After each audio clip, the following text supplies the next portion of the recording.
Sorry, Mira. I had Would me you finger. I had me finger on the trigger, ready to go, Mira. So we're going. All right. would you like some?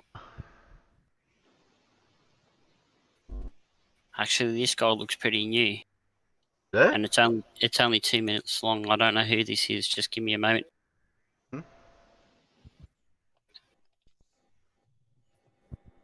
And it's an Australian. Oh no. Oh dear. All right, there we go. There he is. That's this. You're gonna love this, Terry. Sorry, Mira. I'll I had stick me it finger. in I had me stream finger homework on the for you, trigger, ready to go, and Mira. then I'll come in. Yes, Carl. You hear voices. There you go. Where'd you hide it? I put it in stream homework. Oh, okay. Homework. That way you've got a record of it for later on as well. Yeah. Go. Go. More flat Earth proof from Matry Mark or something. He's got 700 subscribers. He's got more than me. Left over in Discord, so if I have to mute myself or not. No, everyone's right over there. I'll leave myself open in case somebody comes in unexpectedly.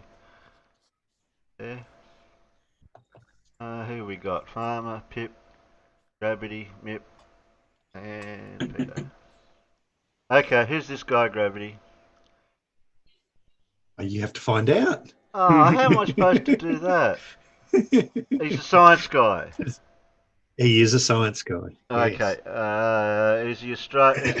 Is he Australian? No, I think he was actually New Zealand. Oh, I was close. That was just a guess too. Yeah. So maybe an Australian or a New Zealander. A science guy. Born this century. Born this. Which century would you call it? 20th century, is that right? Because we're in the 21st century now, aren't we? That'd be last century. He was born in the 1800s. 1800s, okay, 1800s. Baird? Huh? Baird? No. No.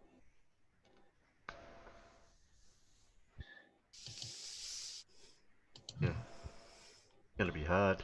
Is it something like Rothingham, or he was a Kiwi thingy, wasn't he? Beg your pardon? Rothingham? No. Oh, I thought he was a Kiwi Can we scientist buy a of clue? some sort, maybe. Can we buy a Buy a clue? vowel? His surname vowel. does start with R. Oh, his surname starts with R.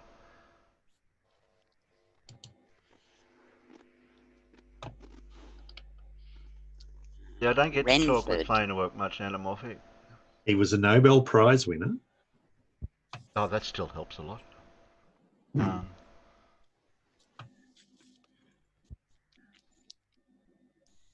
don't know of any other. I don't know any other scientific guys.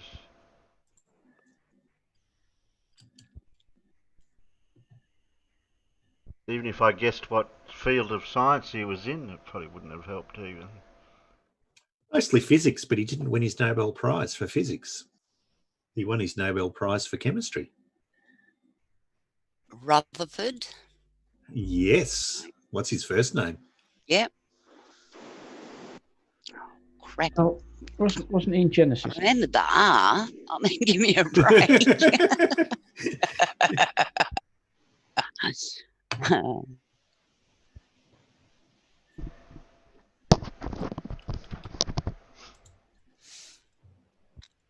Thomas, I'll say. No, it Thomas was Ernest. Rutherford. Ernest Rutherford. Okay. I was Just going like to I say Michael. said, Ernest. Yeah. He was the one that proposed the first model of the atom. Oh, cool. Hey, Brainry, Okay. that's cheating. Reverse image search found.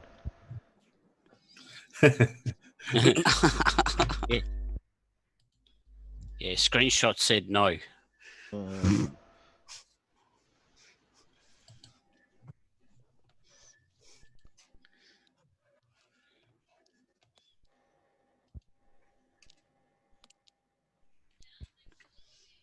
So, Peter, you found an Aussie person, 700 subs, titled More Flat Earth Proof.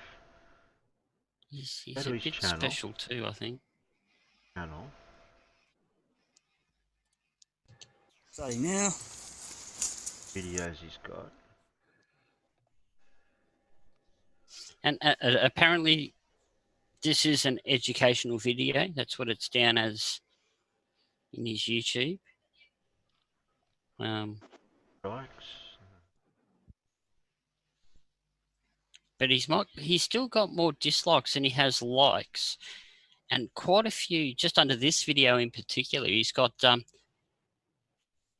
Obviously, there's a few people that's found him because he's got comments like lots of views, comments and likes, and dislikes. This video is going global. Got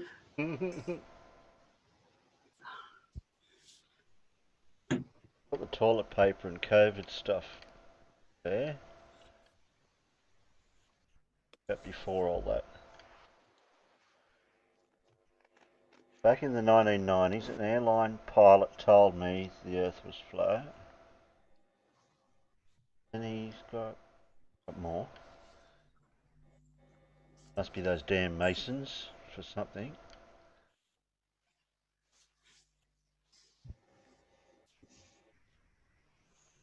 Aztecs conquered the Spanish. I don't know what that is. Flat Earth experiment. The world is something. That was 4 months ago. I'll put a watch later on that one. I'll grab that. Only goes for 8 minutes. Got a bit of everything. He's got a lot of uploads for himself. He's definitely got a life more than just flat Earth. That's for sure. I've got to go through a lot of his videos to find anything between. Okay. So we'll go from there and we'll see what he's got.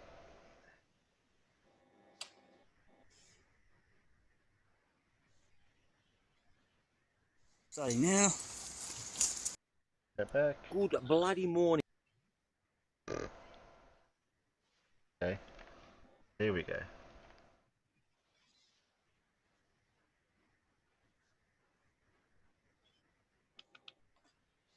And he's filming in portrait mode. Good bloody morning, people. I'm going to do one of those bloody anti-bloody globalist bloody videos. A bloody flat earth bloody bloody meant. Bloody flat bloody earth experiment. Now you can see there on the bloody stone of bloody justice, I've got a bloody tin can sitting up on bloody top.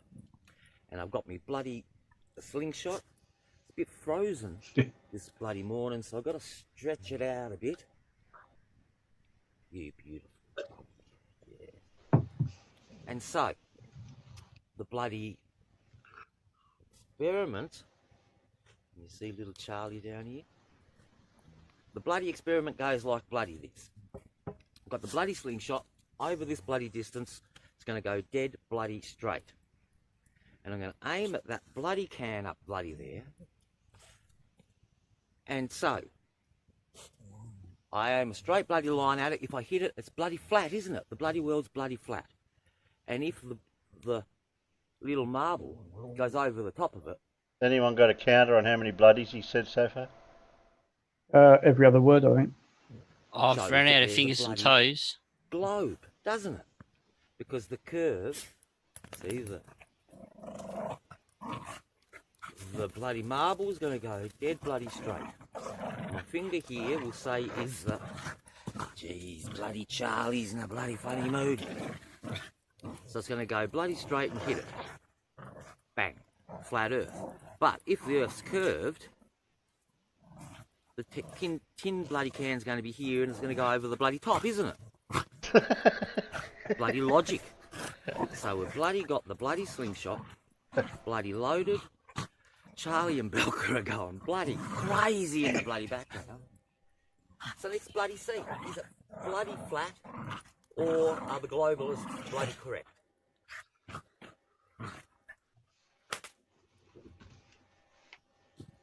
Okay, take bloody two. You're going to run out of marbles. Oh, I like how close he is. So what do you bloody reckon, you bloody globalists? It's bloody flat. There's your bloody proof. This wouldn't be a spoof channel, would it? By any Peter, chance? Peter, go sit in the corner. No, don't bloody sit in the bloody corner. What's bloody wrong with that bloody video? That's bloody awesome. I think the bloody dogs had more fun than he did.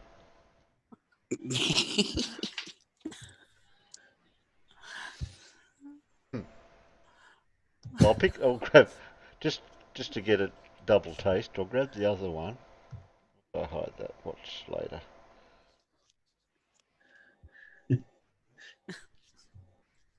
This is his other flat Earth experiment. As goblin dick sniffing freak! Pause. This one goes for 8 minutes. I'm going to make... I just want to make a suggestion here. I think Flat Earth Aussie Jesus may have some competition.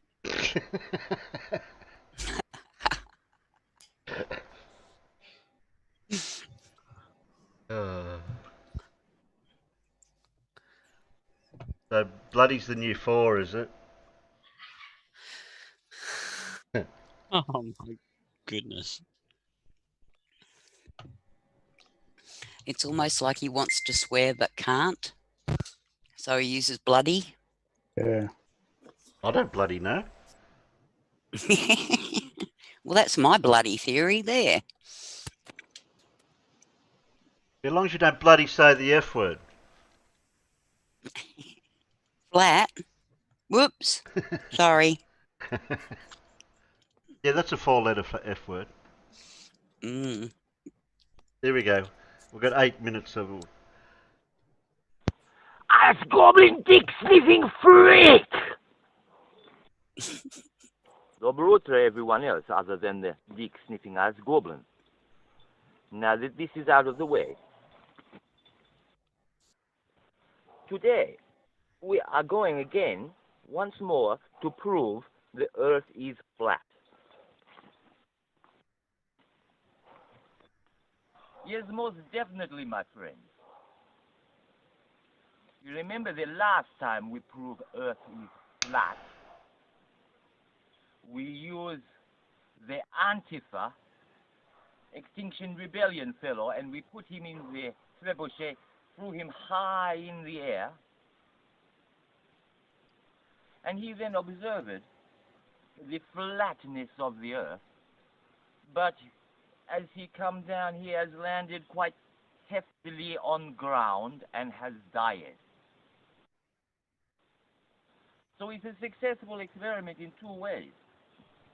We have ascertained the flatness of the Earth, and we have eliminated one member of Extinction Rebellion.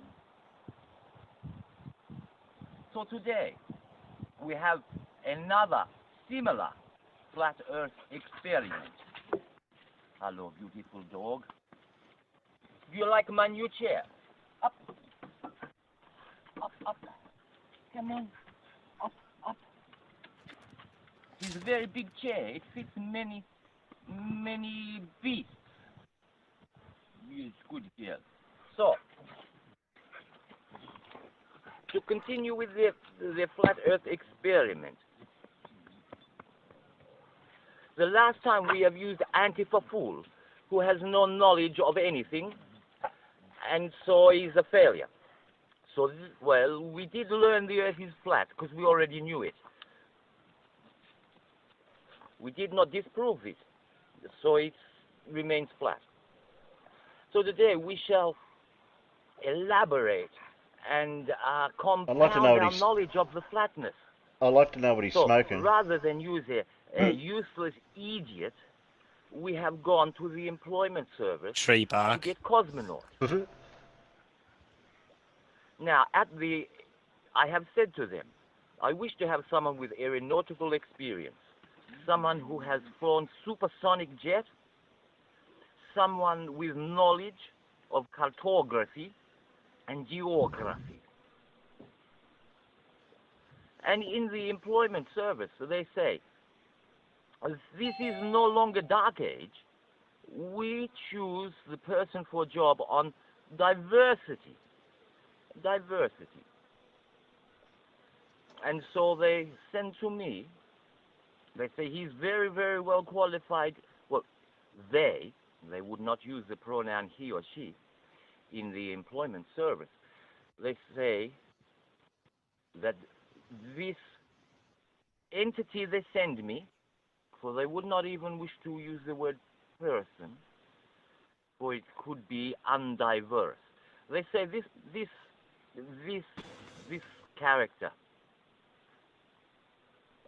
very well qualified, is of diverse ethnic background, diverse religious background, diverse sexual background, is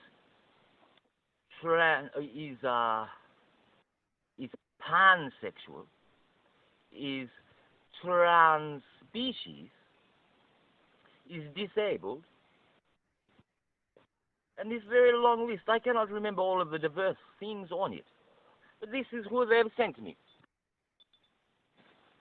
You see, disabled, only one leg, disabled, no nose. How does it smell? It's very, very whiffy, for one of its diversities is veganism. So this highly unqualified but very diverse person is all they would send me from, well, I cannot even say person because it is trans species. And I would end up in some sort of litigation. So this unqualified, exceedingly diverse thing is what they have sent as cosmonauts for flat Earth experiment. So without further much ado, we shall take this diverse entity, and if you can see behind me, I have done very much building in this area. And there is much more building going on. So, diverse person, no, not person, diverse thing goes into, can you see the launch there? A mortar shall launch it. I think I may say it. I did not say he or she, so I am using the diverse pronoun of it. So we will now place in the mortar, quite technically, and now I shall light the fuse.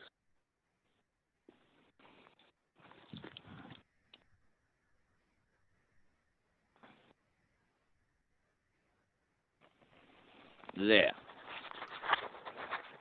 The fuse is lit.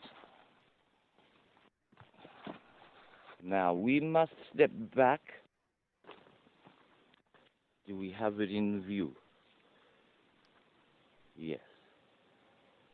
So there is some countdown. 10, 9, 8, 7. Still going. 6, 5, 4, 3. Oh, there's more smoke.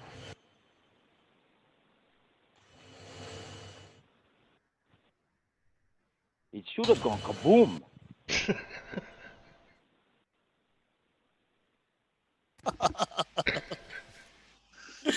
All there is It's smoke. not going kaboom, it's just smoking. You're just smoking. Oh, it's smoking even more. It might still go kaboom.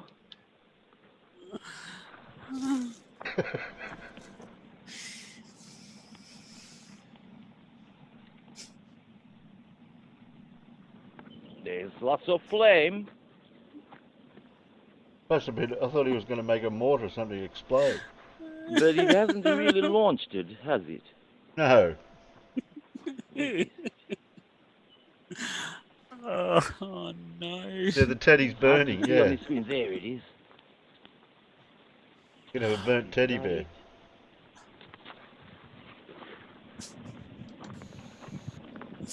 Don't stick the camera over it. No, it's you see Terry. He's sending the teddy bear up as particles of smoke. Yeah. Yeah. Well, perhaps the experiment is not going exactly as planned. No, I don't think it is.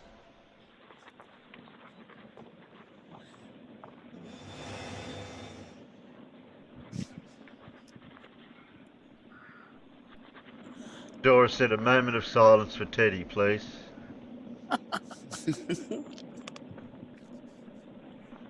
And my cigar has gone out. So I think that with the knowledge gained here, What knowledge? we can definitely say we have proved that the Earth is mad. Спасибо большое.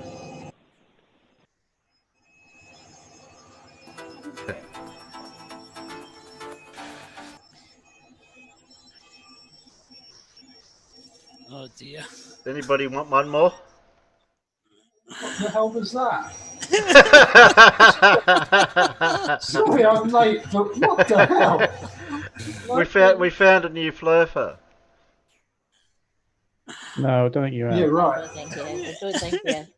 One of those silly parody channels, isn't it?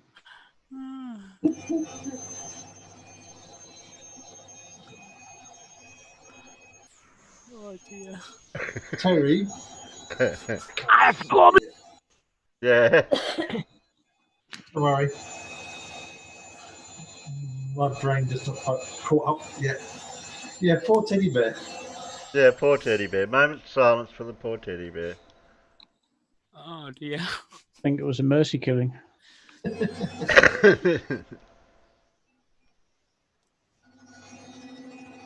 like one of Steph's little comment there as well. The homage to Black Sabbath.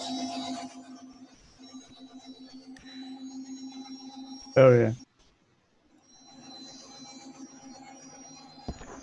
So I'm not going to try to do it in the right voice because we all know Alan's not allowed to sing online. What I have to do though, I have to drop his link out to people out in the chat. Yeah. I'll just How to tell the time by the moon? Mute Forgot how to tell the time by the moon. That goes for 3 minutes. Well, I'd like to see that. Yeah, I'll put that as a watch later. If they're only a couple of minutes long, we can squeeze a few in. Keep going. Just dropping his name out. We've got CO2, climate change, and a flat Earth experiment. But that goes for 9 minutes. That one. Got.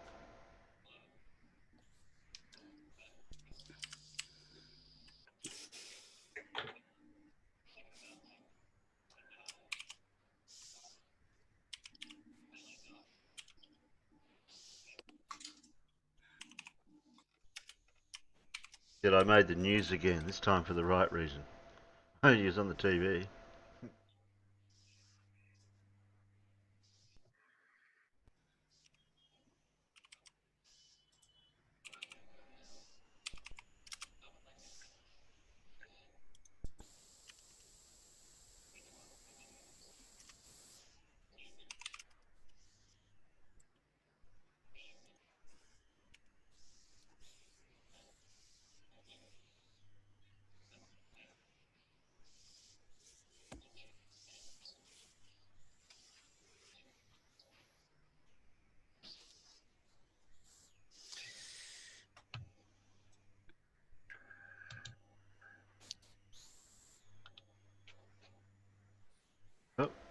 So many there to choose from, Terry. Yeah, well, I'm only looking for the derp type ones because there's other ones that are a bit different. I'll grab that. This is the moon one. So how to tell the time by the moon?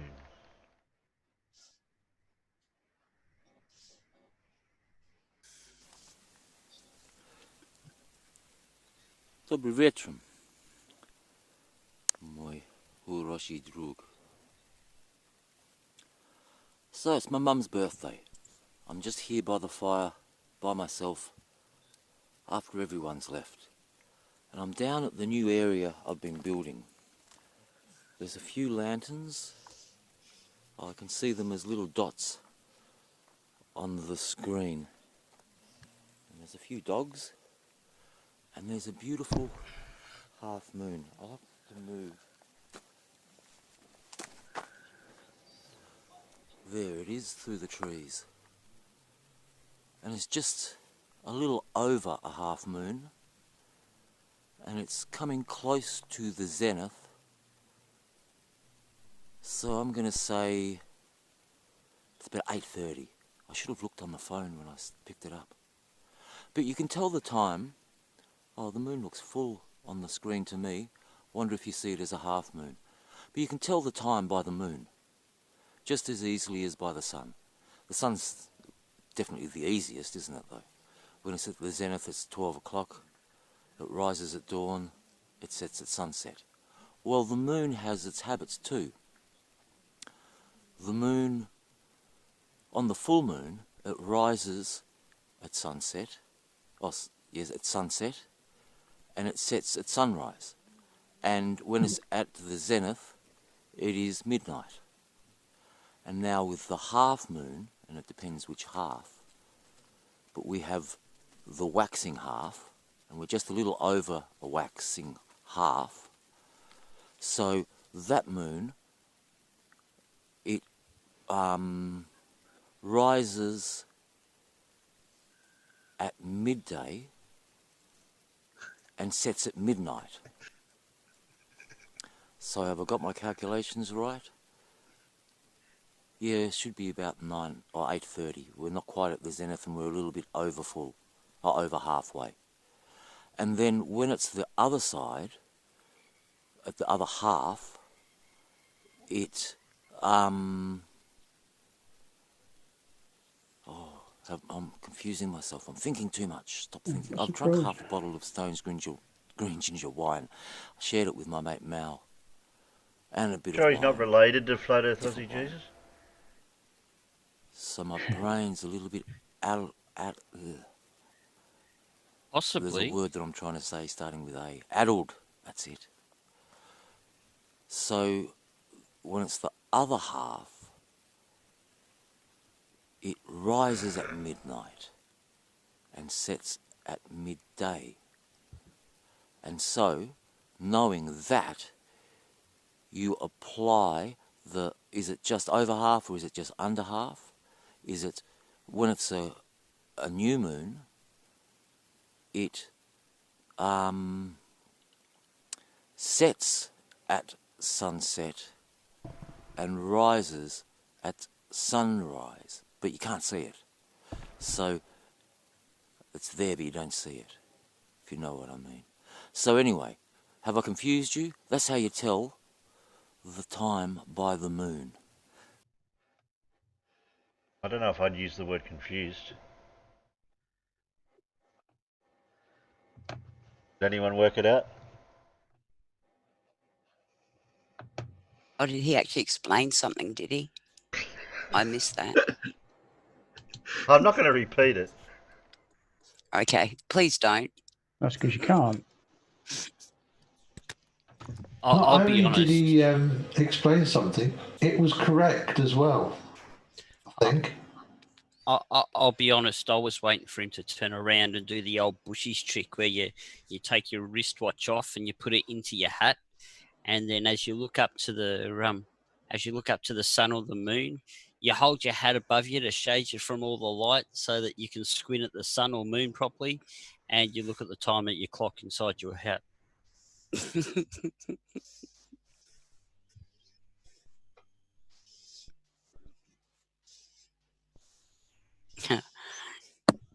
Carl's just said I'd say that you could tell the time at least once a month. Yeah.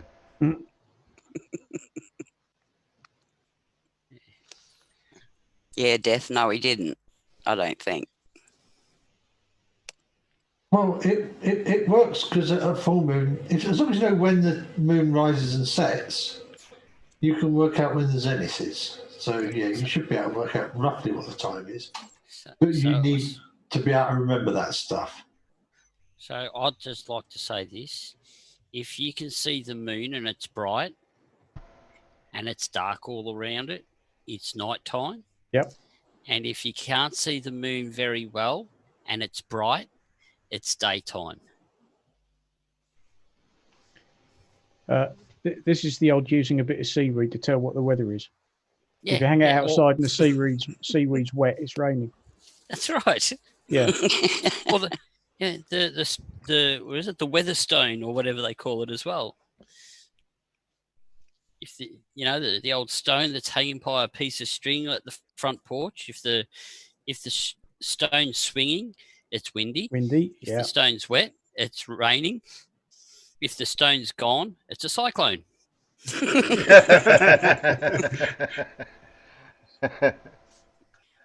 Well, you've got thieving bastard neighbours. Yeah, somebody's nicked your stone. Yeah. They wanted their own pet stone, but they didn't want to go out and find it themselves. Yeah, you'll probably find it on the floor in the hall. If it was hanging by a string, it already had a leash on it. I can imagine you going down to the police station and putting a report in for, say, lost pet rock. It had googly eyes attached. Okay. And police have put out an all points bulletin. Please be on the lookout for a pet rock. They fit this description. With googly eyes attached. No, move along. Move along. Thank you. Okay.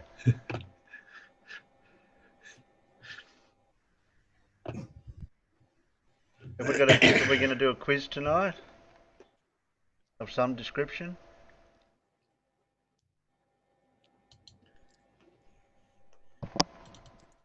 I don't know. We could. What sort of quiz have we?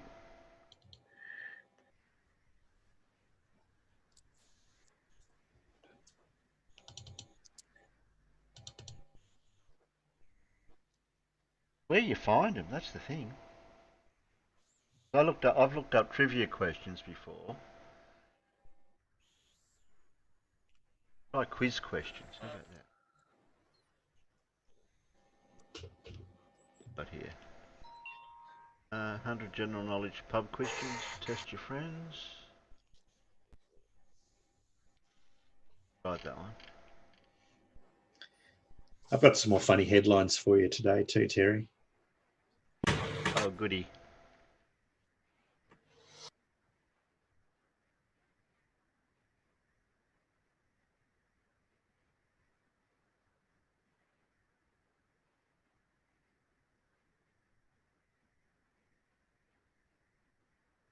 I like those ones. Questions with the answers. You want me to do those while you're finding quiz questions? Yeah, if you don't mind. Yeah, okay.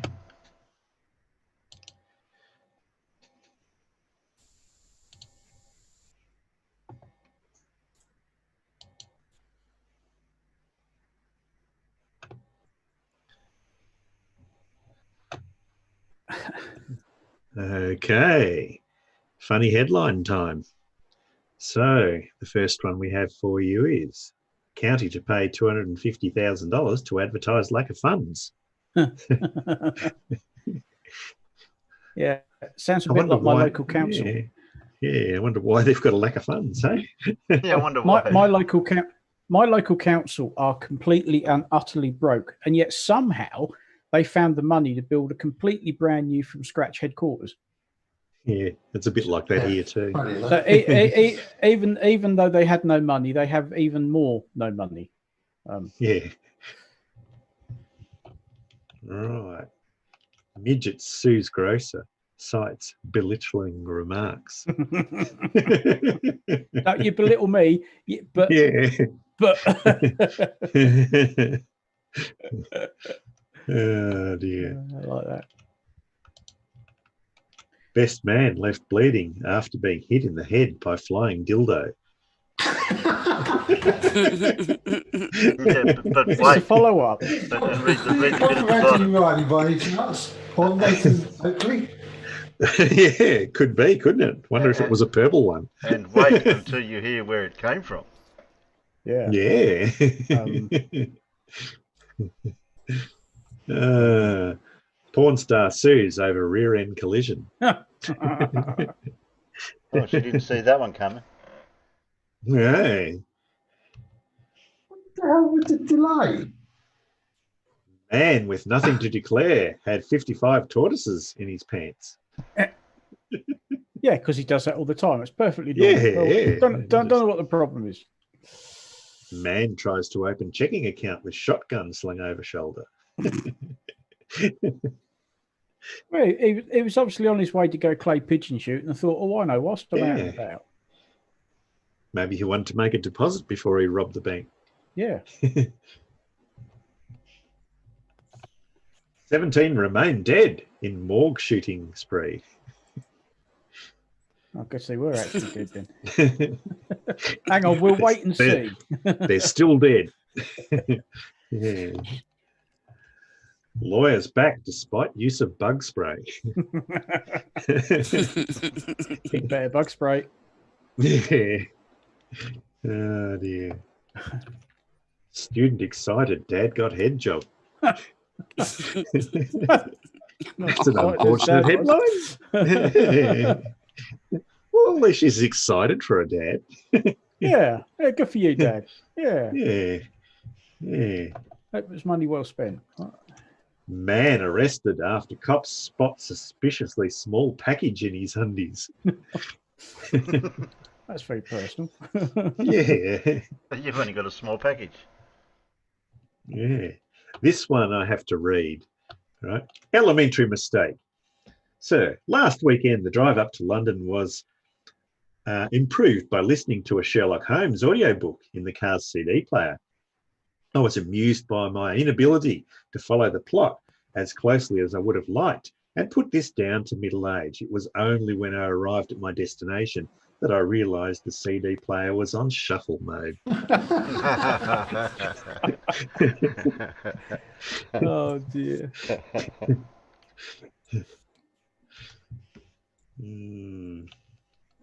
City unsure why the sewer smells. I could hazard a What? guess. I could take a guess. Yeah, Yeah, I could say a guess too, unless it was the Queen's sewer. yeah, obviously. Are you saying the Army. Queen's shit don't stink? Yeah. Army vehicle disappears. An Australian Army vehicle worth $74,000 has gone missing after being painted with camouflage.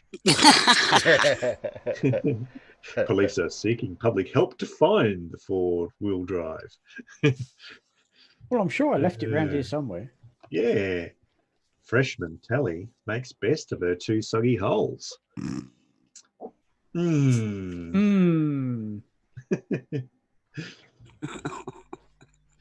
Mayor Paris to homeless. Go home.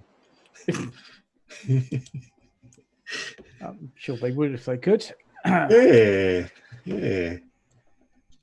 That's an unfortunate choice of headline. Miss Kansas, outstanding team. Definitely doable. She looks a very pleasant young lady. Yeah. Scott wants head job. Well, don't we all?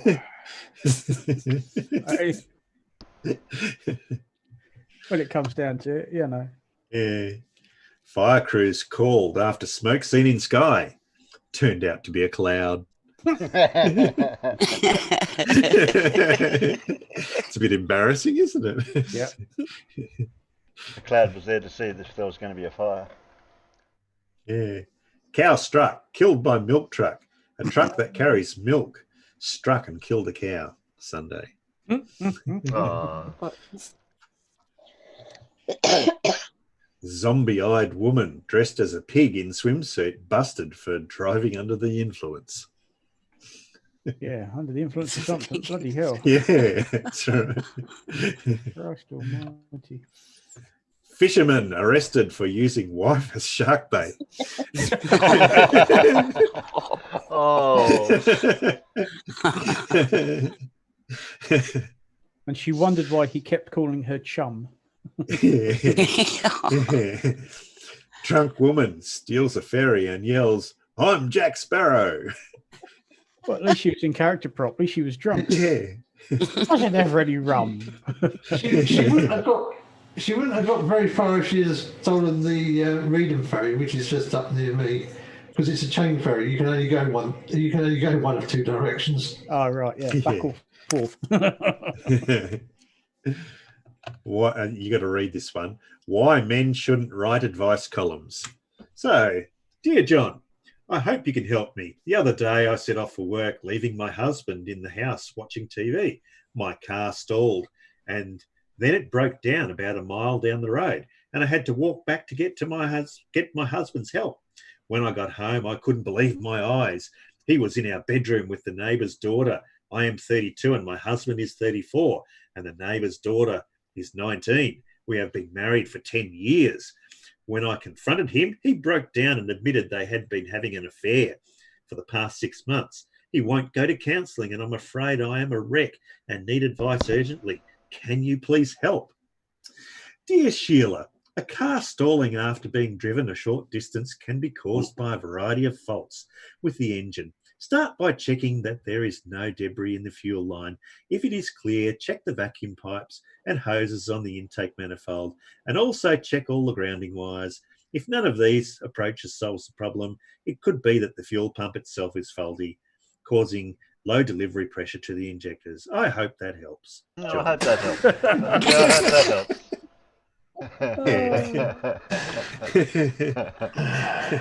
See, now that's a male's advice. That is a male's advice. Well, that's what a Fix problem Don't worry was, that your wasn't it? husband's. Yeah, don't worry that your husband's knocking off the 19-year-old neighbour's daughter. You know. Yeah. What? Your car's not working properly. Oh well. Let's do this. Yeah, at least then you're better get in it and drive away from him. Yeah. Well, wouldn't she be Sister going hits off at the moose. Wouldn't she be going off at the husband for not maintaining the car's reliability? Yeah. Yeah. Sister hits moose on the way to visit sister who hit moose. What, the same The moose? same moose. Was it the same moose? It'd be unlucky if it was for the moose. Poor moose. Yeah. Not again. Yeah. Psychics predict world didn't end yesterday. Are they sure? That's a useful prediction, isn't it? You're still here. We got away with it. Yeah. I stuck 9 cream eggs up my bum. Yeah. And he sounds Yeah. proud of it. He's the world record.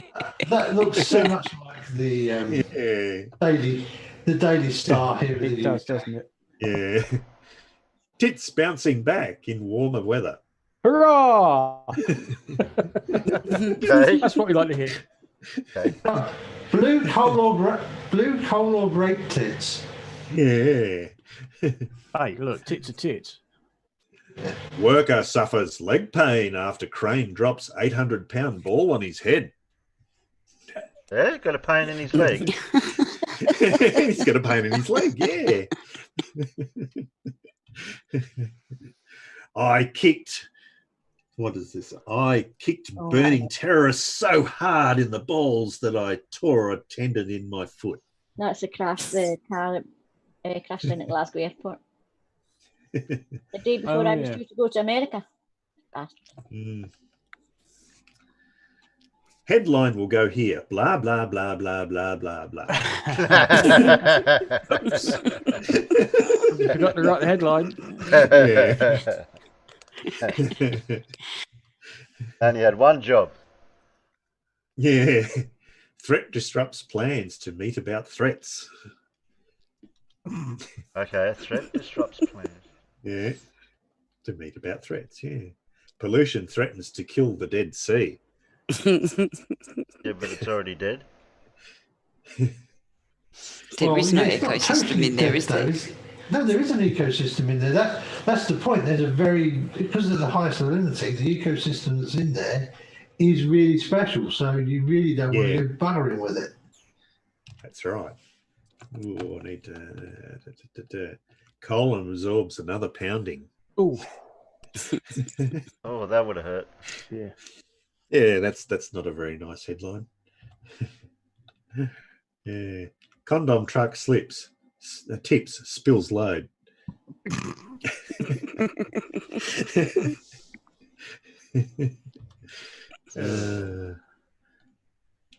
Rain, the biggest factor in flooding. You sure? Sherlock pretty Holmes sure must have been on that one. It's a big cause of flooding, apparently. Oh, who'd have thought it? Yeah, but I wonder if water's got anything to do with drowning. Postman's speed fine got lost in the post. And the I wonder judge whether accepted his plea. I wonder whether he was responsible for delivering his own mail. Yes, exactly.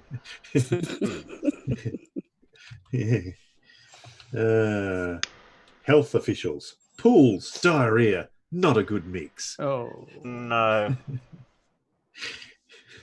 No, I shouldn't think so. No, please no. Just no. Human Brian is still evolving, says scientist. Apparently the Brians that we know aren't. No, they're not. My dad's Brian, and he's definitely not. Do you know my brain didn't even see that typo? I've been posting my letters in the poo box for 2 years. Oh, that's where his speeding fine went. Yeah, they shouldn't really make it the same colour as the bloody postbox. Yeah. Find the bastard who shut down my chimney. Oh, God. Oh, yes, that's another Daily Sport one, isn't it? Daily Sport, yeah. Yeah. Yep. Man's cock wins first prize. Ah, that reminds me of somebody's story I listened to this morning. Yeah. You only got a little one. Yeah. Banned from Chinese buffet for shitting in the seaweed. That's a woman. Apparently so. The Sun. Bring on the Uos. Oh, that's Woy. Woy, what? I can't Woy, remember. yeah. Can't remember his bloody surname now.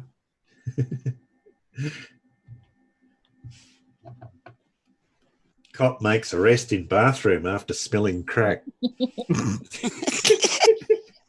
Who's crack? This is another good headline.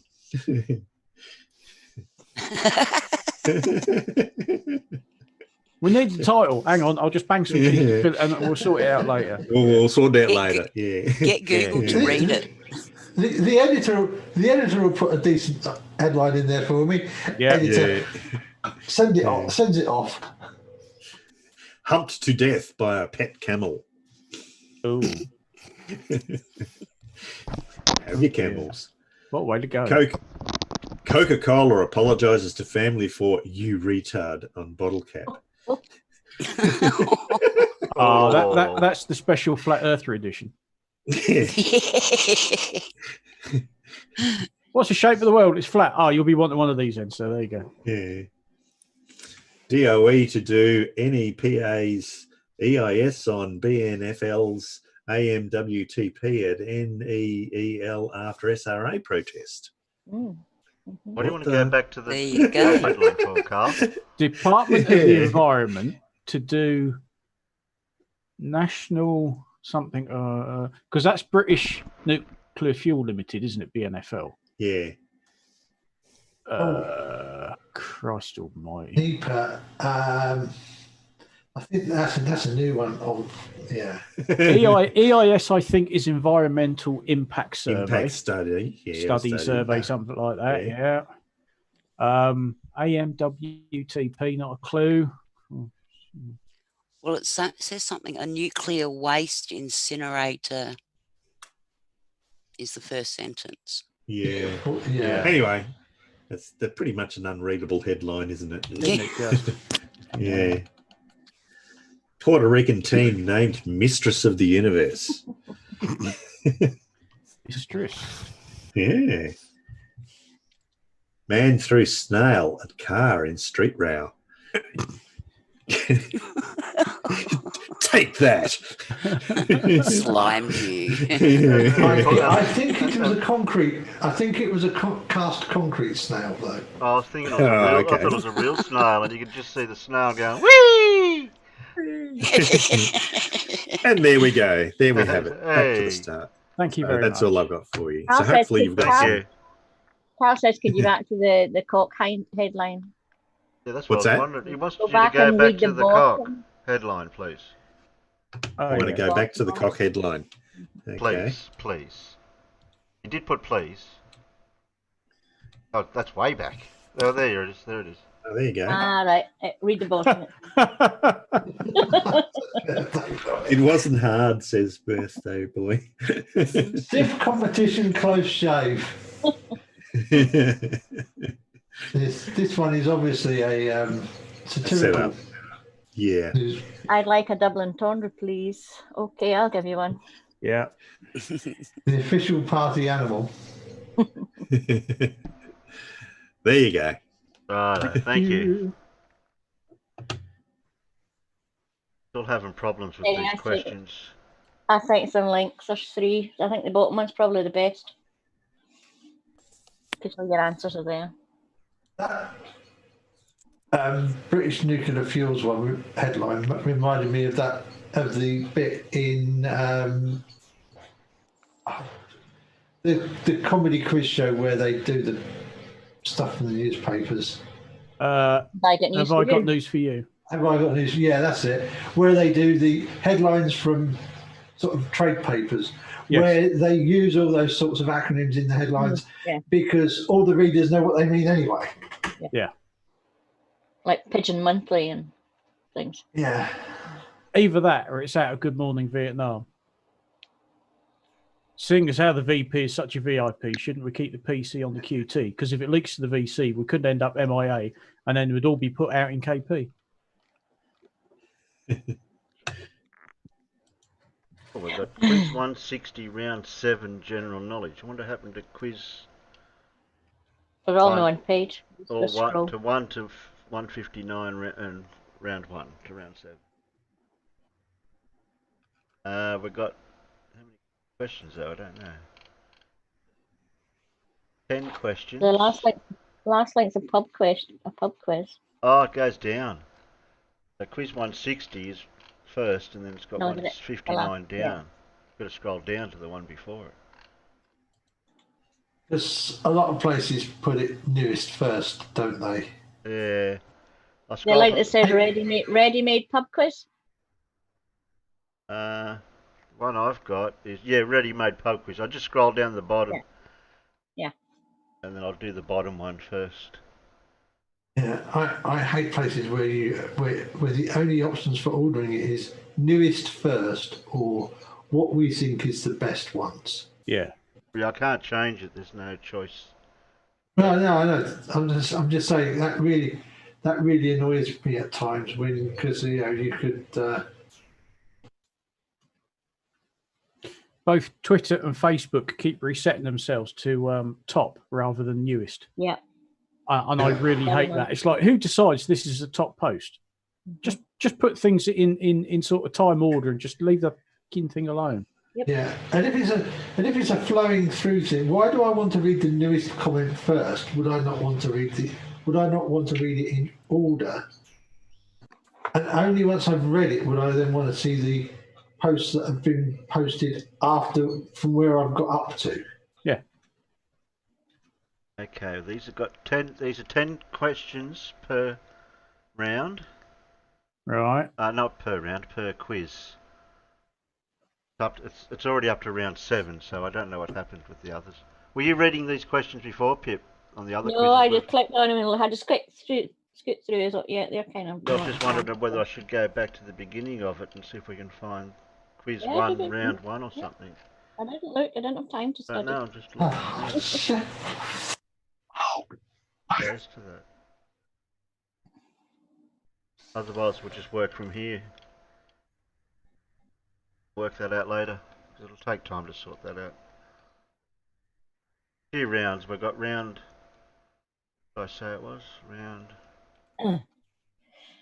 Quiz 159, and the one at the bottom is quiz 41. Okay, 10 questions for each one. So we'll just do a few quizzes. They seem to be all random. Whether or not there's any sciencey ones or not, but going to other things. Right, so you know the rules out there in the peanut gallery and the panel.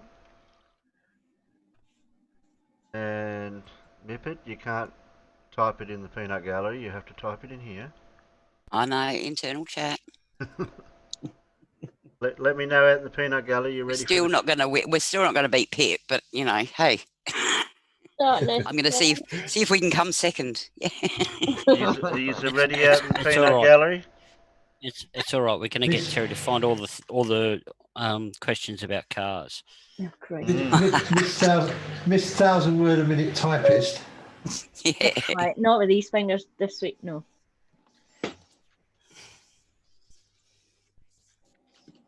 Please don't throw me in the briar patch. Okay. Alright, here we go. Question 1. What does AC stand for when used on a button on a calculator?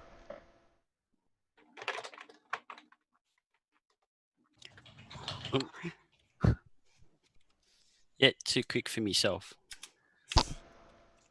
Yeah, I got the wrong C. Roll up first in the internal so I get the first one. And Pip was wrong even though she was too fast on the trigger.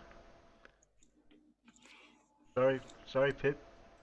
It's alright. That's alright. Might be fast, but you've got to be correct. But yeah, that's true. Oh, I keep spelling shit wrong. That's why I was so slow.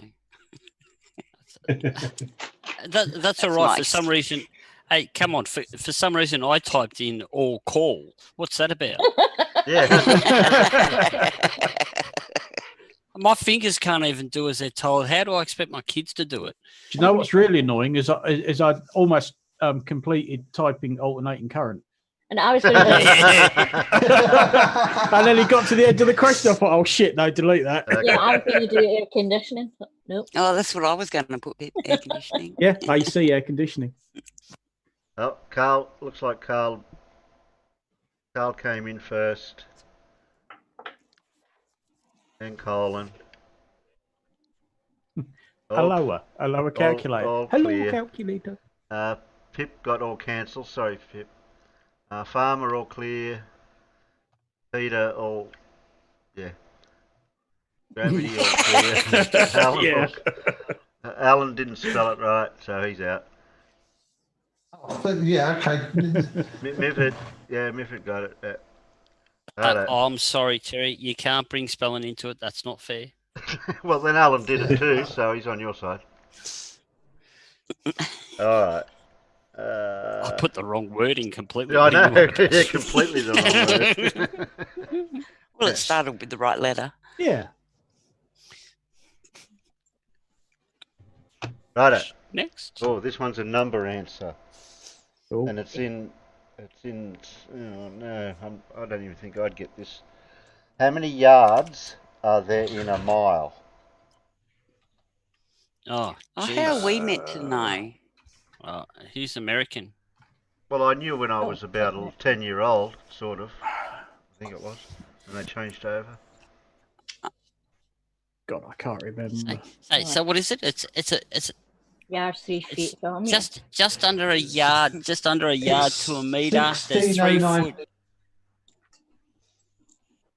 Just 3 I'll tell you foot. that. 3 3 feet foot in a yard.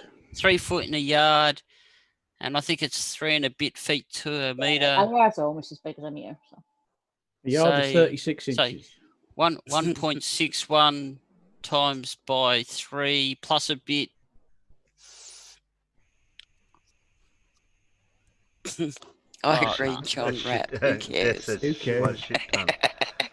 I've got to scroll back up in here now. Peter put 42. Not this time. So I'm looking for. Well, you asked for a number, so I put 42 in. Okay. We have got a winner in the outside chat. Yes, we do. Colin. Colin Place. You are correct. All right. 1760. Yep. 16. Smarty pants. And Alan got it correct in here. And Gravity got it right. Yeah, but they're all still on the old thing. That wasn't fair for us young people. Pardon me? Gravity's not. What's that in No. chains? What's that in furlongs? Yeah. How many cubits? Yeah. How many beard seconds is that? Actually, I know how long it is in chains. It's a bloody long walk. You're dragging that chain.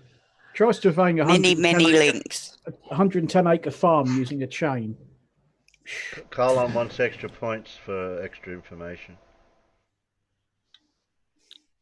220 yards in a furlong, 8 furlongs in a mile.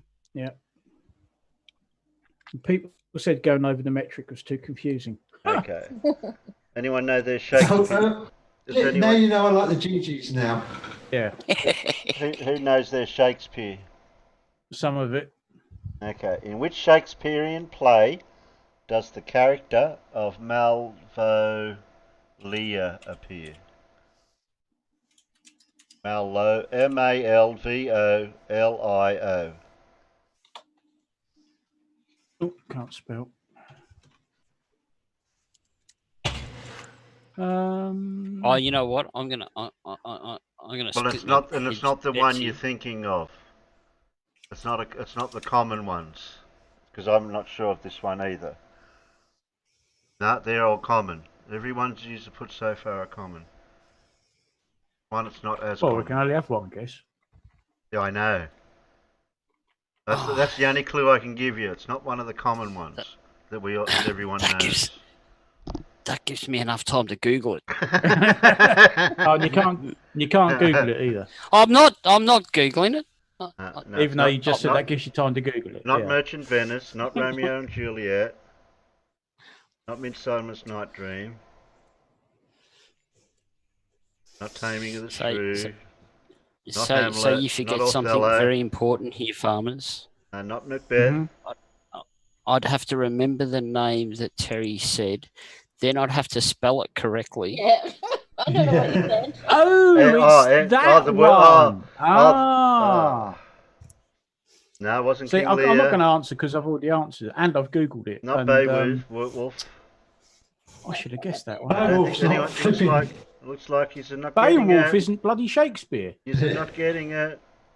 That's it. Time's It's up. got to be one of the kings then, hasn't it? No. No, when you see what the answer is, you go, oh, of course it is. Taming of the Pooh. Righto, no one got it at all. Not even anyone nobody's got close. Not even one of the words. It's a two-word name. 12th Night. Night. Oh, that's a Yeah, common one as exactly. well. But no one even got it. Or as you will. Okay. Nice. Yeah, I'm knowing what you're talking about. Oh, okay. I didn't know that this one. Another name for one of them. Okay. What name is given to a champagne bottle 4 times the size of a standard 750ml bottle? I know there's a what's the name one? for a big bottle. There's a certain Yeah. name for a big bottle, but this one's to do with the 4 times the size of a standard 750ml bottle. No, that's what I thought too. What user answering? Or that What? one. What was that, Pip? What did that? It's a boat size.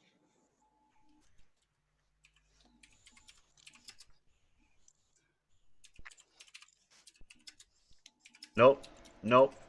Nope. Nope. Right. A very happy A evening. booger.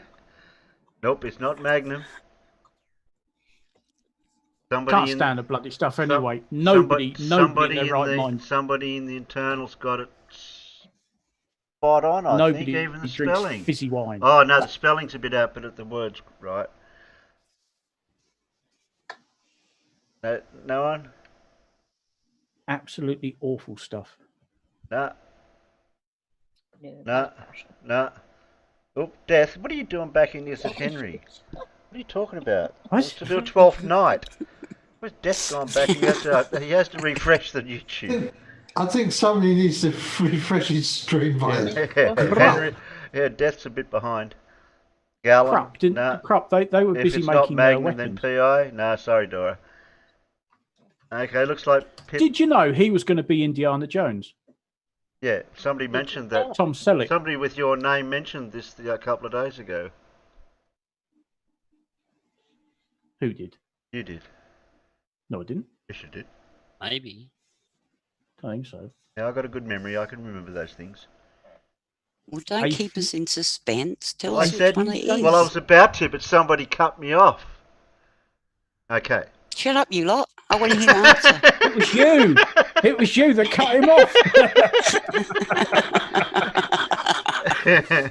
You silly bear.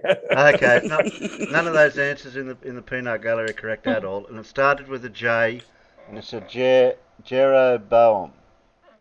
Jeroboam. Or Jeroboam. Oh, it's a bone, not a boa. I couldn't remember. Yeah, so Pip got it sort of right in the internal. And no one in the peanut gallery were even close. No. I think the Nebuchadnezzar's even bigger in it. Yeah. So the Nebuchadnezzar's 40 times. Nebuchadnezzar. Nebuchadnezzar is the Is the hovercraft boat. out I of mean, the the ship. Matrix. Yeah, whatever it is. Yeah, Yeah, I think they call it a frickin' huge. hovercraft, but it's Yeah, the thing. Babylonian god, as far as I know, to be the case too. Can I skip questions that are completely... I don't know. Completely what? I don't think anyone would know half these questions. Well, I got one here. It's David Lloyd George was a prime minister who represented which political party? So Oh, no, that one. Oh, so this is obviously that's a British English. question. It's a British question. That's a very British question. Okay. Yeah, but I'll actually, the Aussies ought to, but the Aussies ought to know it. Why? Why? Because I of the didn't vote period- for him. Because of the period in history when he was prime minister. I don't give a shit about He him. got a lot of Australians and New Zealanders killed. So, least his so government. Alan, Yeah. I'll just say this. Margaret Thatcher. Yeah, can't remember any others. That's it. Yeah. Okay. Really? I'm Blimey. joking. I'm joking. Yeah. It's all Isn't right. there a Boris or something in there now? Yeah, he was. Boris he Johnson. There you go. He was actually a liberal, and he was the prime minister during the First World War. And he definitely wasn't first Ether. He definitely wasn't in the lesbian party. No, it was definitely the Liberal Party. But not that liberal.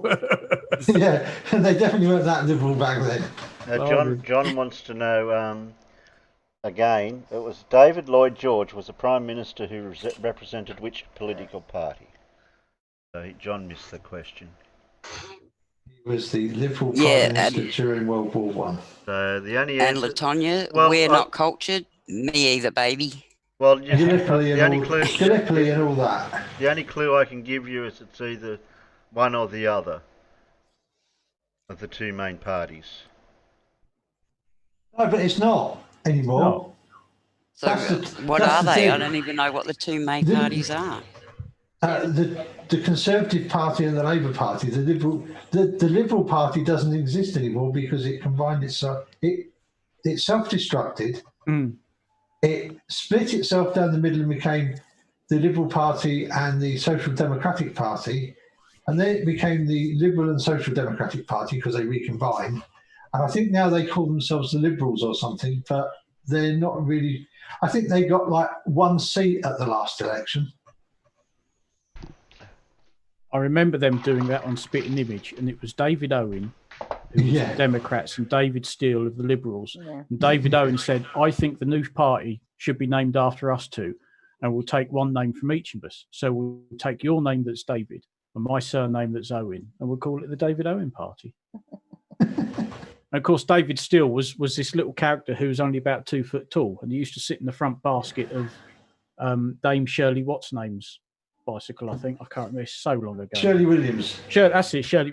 Yeah, it was so long ago, but that was Spitting Image at its peak. Absolutely. Yeah. That was in England, and we don't care. No, but everything that it wasn't just English; it covered everything else that was going I'm on. joking. But there was so much going on because you'd got Thatcher was losing her marbles. I think Reagan was still in power, and they did that whole thing of the president's brain is missing. Yeah. I mean, they had so much to work with, you know. Yeah. Although I think they do really well. I think they do rather well now as well, wouldn't they? Yes, With Trump and Boris. Oh God, yeah. Although, did they have? No, I can't remember if they had Boris back then or not. No, Boris wasn't I around. can't remember how long he'd been around. No. Oh. Me. The boy who led the Conservative Party. Yeah. You notice though that the minute Labour got into power,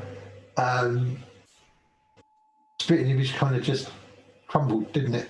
Did. Shame. Because they wouldn't hammer Blair like they hammered Major and Thatcher. Oh yes, John Major. Question. Black and white. Yes, let's have another question. Thank you.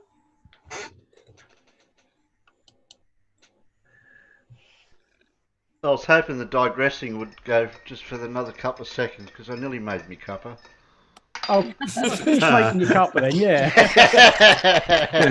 Should have guessed you'd gone all quiet for a reason. Let him jabber on. Yeah. Well, at least we didn't have to listen to him making it.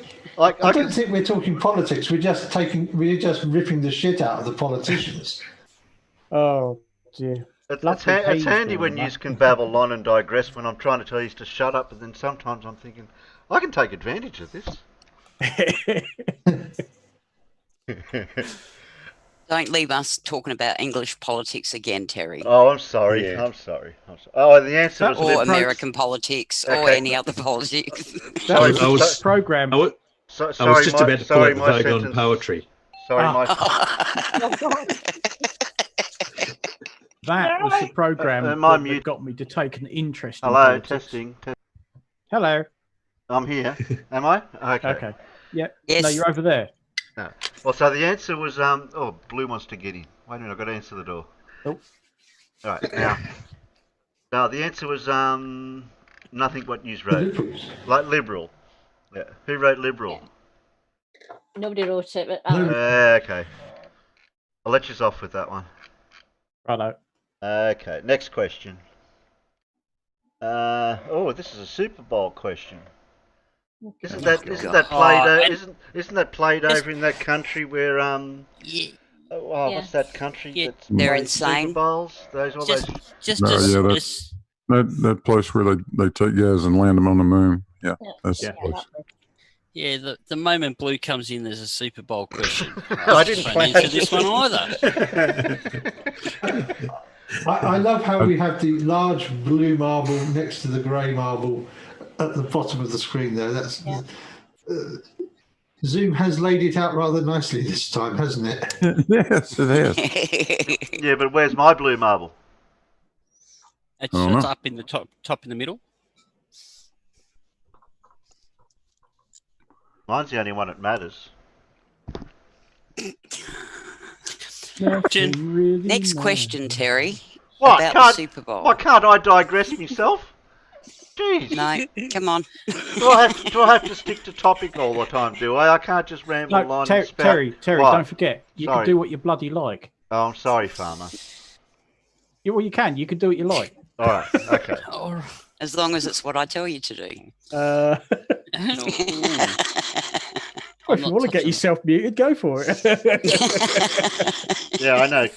Some people on here know how far I can be pushed, and it's not that far, really. No. All right. I love you, Terry. Go.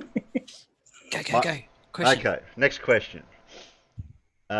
Which team won Super Bowl? Oh shit! What have they got written here next to it? It's got an L and two I's next to it. Whatever that means.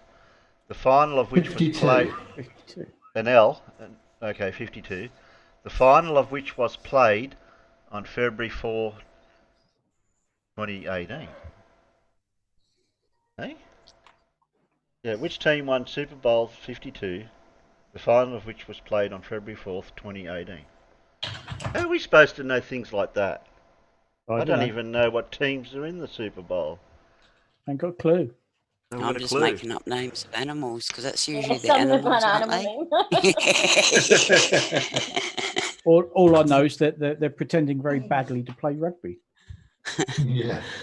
So the team who got the most points, yeah, Dev. So with that, farmers, you should like my answer.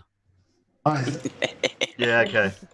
I think it was that time the team that hadn't won it for like ever, and nobody ever expected to win was the one that won it.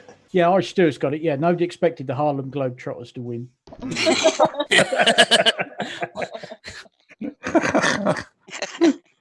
They're going to be very surprised to find out they did.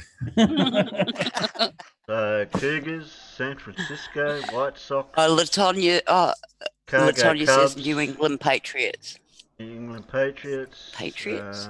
It wasn't Eagles, Northampton Saints, so I'm not interested. Seattle Sea Sharks. Come on, you Sea say. Hacks or something. There is an answer in the peanut gallery, but I'm not saying which one it is just yet for another couple of answers, and then we'll get it. Oh, there you go. It is indeed the Dumpy Dalmatians. And it wasn't that one blue either, so you're wrong. Oh, so it's... Oh, no, Not wrong. sorry, he's half right. You're half right. Sorry. No, Okay. that's the way we say it. Look, I'm going by what I got written here. You're going to argue with what I've got written here? Not this. Yeah, I will. Okay. He's from that country and everything. I'll take the answer I've got written here verbatim. Okay, anyone? And the person in the peanut gallery was... I'll just scroll back up again. Somewhere here. Colin. Yeah, Colin had it. Philadelphia Eagles. Never heard of them. No, neither have I. And Blue and Pip got it. Pip, you didn't Google, did you? Because you answered twice. No, I cheated. I copied what. You can't answer. You're not allowed to do that. You said Blue get it half right. I mean, all right. All right. Who knows their movies? Who knows their theme? Who knows their theme music? Ooh. He knows their James Bond movies. Ding, ding, ding, ding, ding, ding, Okay. ding, ding. Who performed the theme music to the 2015 James Bond film Spectre? Who performed the theme music to the 2015 James Bond film Spectre? Horrible film. Hated it. Yeah, it was crap, wasn't it? Yep. I don't even remember knowing the name of the actual person who performed it. I can't think of the music at all. No, it wasn't Shirley Bassey. It wasn't Adele. It wasn't Mary Tyler Moore. And it wasn't Duran Duran. Shirley Bassey did Goldfinger. Adele did the third one that he did. No, Motorhead. Nana Muscuri? I ain't got a clue. It was such a crap film. Yep. Yeah, I don't It was on even, telly I the don't other even week. know I watched 10 minutes of it and I thought, I don't oh, even know the shit. person at I paid to see it in the performed picture it. and fell asleep. The Wiggles. Yes, Surf, it was the Wiggles. Adele did Skyfall, which was actually a good one. Mm. No, it wouldn't have been It was Sean better- Connery, not in 2015, Miro. And it wouldn't have been Roger Moore either. Roger Moore's last know film was back in 90. I know the song. I know the name of the song, but I don't know who did it. No, I don't even know the name of the song. I just Okay. can't. It's a complete Tick, blank. tick, tick, tick, tick, Tick, Oh. timing down, countdown. Ready? Go No, on then. nobody got it. Sam Oh, Smith, writings on shit. the wall. Oh, Nobody- I know Sam why I Smith forgot when about he's at that, because home. it's such a shite. Mhm.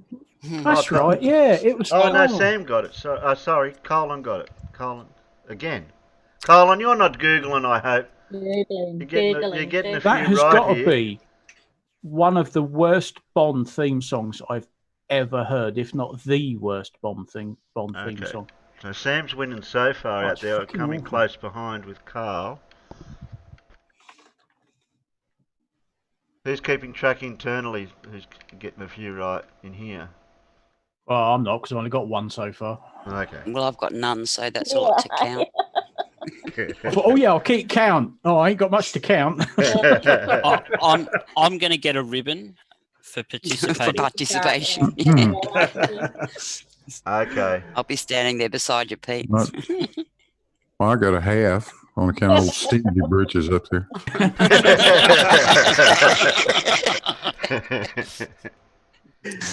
Oh dear. It's all right. It's all right, Blue. I had half taken off me for an inappropriate comment. Yes, So- exactly, Myro. Who is Sam Smith? We should get together between us. We might have a hole left. One of us. I'll just keep giving you You my can have half. you can have my half. Take my half. Oh, wonderful! I'm back to zero. Hey, Okay, perfect.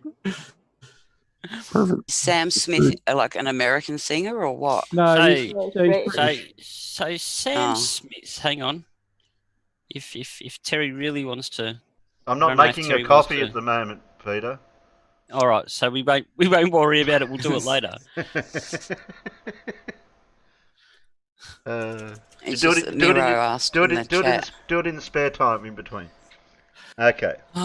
Question. Oh, we're up to 8. Only got 2 more to go. Okay. Who knows the show The Simpsons? Ish. Anyone? You've heard of the show. I'm just No. wondering if Yes. you heard of it. Okay. Which American actress provides the voice of Bart Simpson? Oh, that crap. Scientologist person. Yep. Oh, What's her name? Scientologist. I haven't a clue. Oh, no. Go on. I thought the answer More would be of a Family flying Guy in man the myself. internal chat. No, Mippet. Oh, The yellow people. Jesus. I saw a thing on it the other day.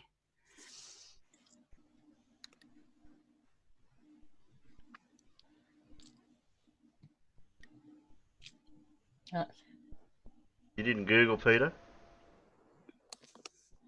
I didn't need to do Oh, it. that's Google right. for that one. I just had to remember her name. Yeah, okay. Now that anyone- I've read Yeah, it. I'm waiting for any Yes. of the peanuts. No, I don't think Joan Rivers somehow. Joan Rivers. The- Mary From Time or Greece. Melanie P- Griffith. Professor Pineapple there, Terry. Yep. Yeah, and Glober. And Glober Marmy. Over mummy. Yeah. I think that's the only ones that have Clint come through. Eastwood. Oh, Clint Eastwood. I didn't know that one, Tuss. Just imagine Bart Simpson. You upset my donkey. And it obviously Did I was five or did I Nancy five? Cartwright. There you are, Peter. Yeah, I remember now. I see it. Mhm. So Yeah, Professor Blue. I'll go your halves. I'll go your halves Professor with that one, Pineapple Blue. and So Glober now we're Mummy both got up that half. one right. Okay. Don't worry, Peter. We got them right where we want them. That's it. I'm backing you up, boys. I'm backing you up.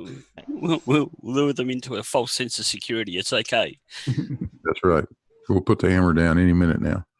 Okay. Any minute. Anyone know their Irish rock bands? No one. Okay. I know. Yeah, one. Put that in already. So who's the lead singer of the Irish rock band The Script? Oh God. Oh, I've never heard. Where's my phone? Where's my phone? I've never heard of it. Wouldn't have a clue. I just got to open up. Pass. Samsung Music, open up for crying out loud. Pass. Never heard of him. I think it was on The Voice. Sure it was. Irish stew.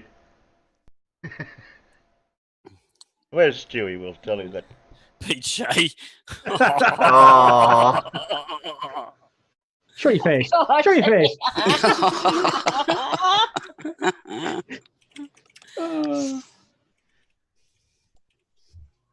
Irish Stewie, he's out there.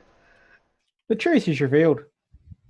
We think you're the Irish rock band, The Script. You're the lead singer, Irish.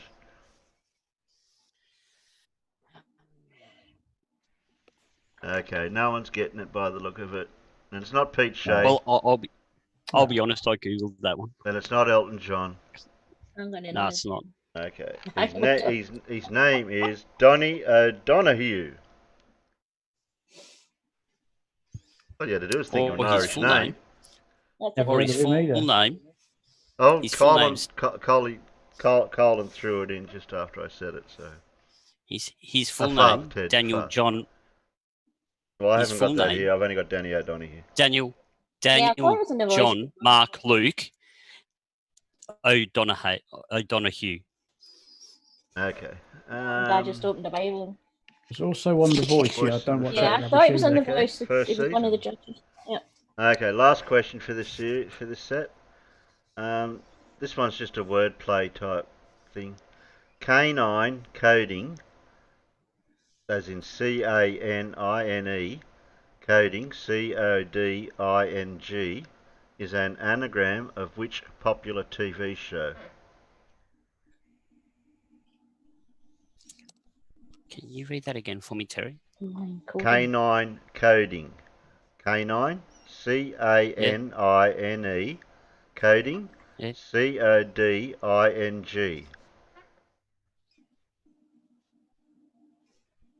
Mm.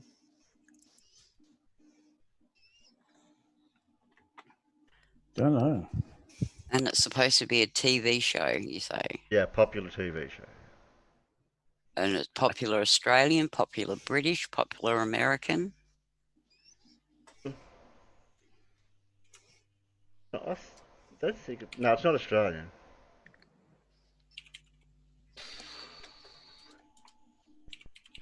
Oh.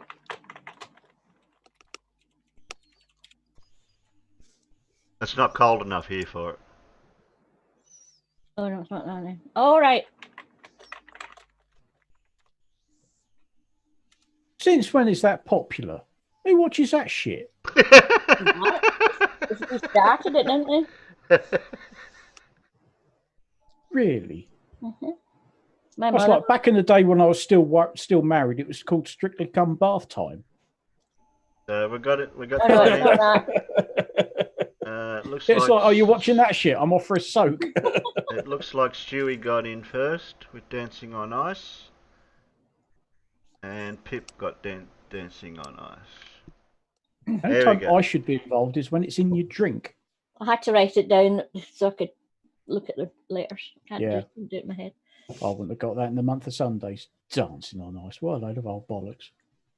We've got It is, enough yes. time for set of 10. There's only 10 questions in these sets, and it takes a while to get through them all. Yeah, well, we did have a short intermission, didn't we? Okay. Quiz While she was making the 142 cuppa. we're up to. General knowledge again. Okay.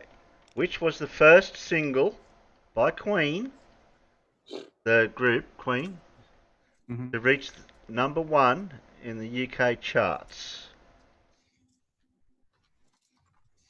Can't spell. Neither can I. Oh, where's the P? Where's the P? It wasn't their first hit, but that was their first number 1. Oh. And fairly. Did you say what year it was? No, I just said what. Which Which I'm was the fairly first single certain by that Queen was- to reach number 1 in the UK charts? I think that was 1975 because I remember as a 5-year-old Yeah, watching got it the right, video of it on Top of Tip Pops. Yeah, and we lived in the middle of nowhere. I seem to remember trying to Des said tape it off. he's effing acing this. Tape off the radio. Oh yeah, we all did that at the time. You take Shut up, I'm Tim. you had the charts on a Sunday evening, and you're desperately trying to take your favourite songs off it. And of course, your mother would say something in the middle of it. Yes, Yeah. as they still do. They either talk over the intro or the outro.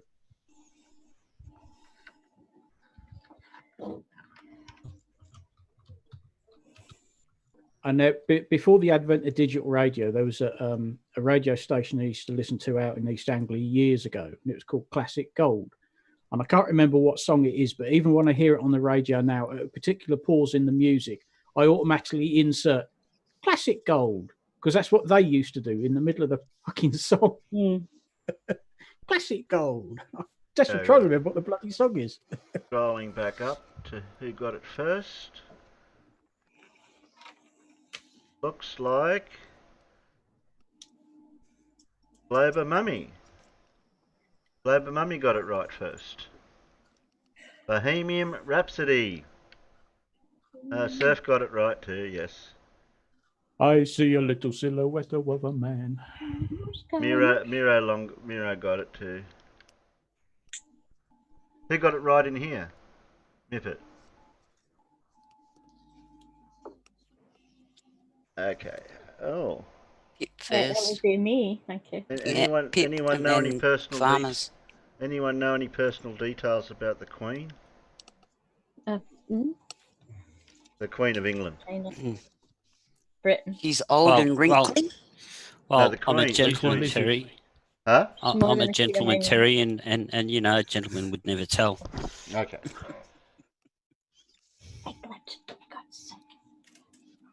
What star sign is Queen Elizabeth II? Oh, Jesus. I think that's a star sign, Peter. Oh, didn't he come from the heavens above? Oh, no, don't worry about it. Where's my son? Oh, my God.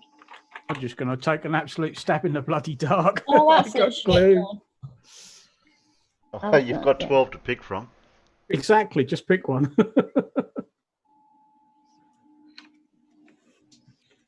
And they're not right so far. And of course, is their official birthday or a I was real going to say, which birthday birthday is it? You know, It would be. Yeah, and like because each country does their birthday on different days in the Commonwealth, don't they? Ours is different from yours. Well, she has an official birthday. Yeah. So that's the birthday. Yeah, Globus says she's reptilian. No, not Cancer, not Pisces, not Leo, not Virgo, not Aries, not Gemini, not Libra. Yes, that doesn't leave much. Not Sagittarius. Virgo? I mean, God, is there any I left? tried Virgo. I saw a load of bollocks anyway. Libra. These star signs haven't changed in thousands of years, and yet the position of the stars have. And you know, technically, there's 13 star signs. That's what I read. Yeah. Yes, I've seen that somewhere as well. A Pyrex born in a lab. Dora hit it. I had to wait for all them till Dora to hit. Dora got it right. Was going to put that first, and then I changed my mind. Yeah, Taurus. So what was it? Taurus? Yeah, Taurus. Taurus. Yeah, because I'm a Taurus, and I should have known that, shouldn't I? No, Terry. No, that was my second guess. Oh, that was your second guess. Okay, I can't take it. Yeah, that was my... Leo was your first one. Yeah. Okay. Oh, shit. I've got no idea what this means. In which country would you expect a website ending with the extension .cy to be based? .cy? Well, not .au. Yeah. All that sort of stuff. Oh yeah. CY. That's off. No, Pip.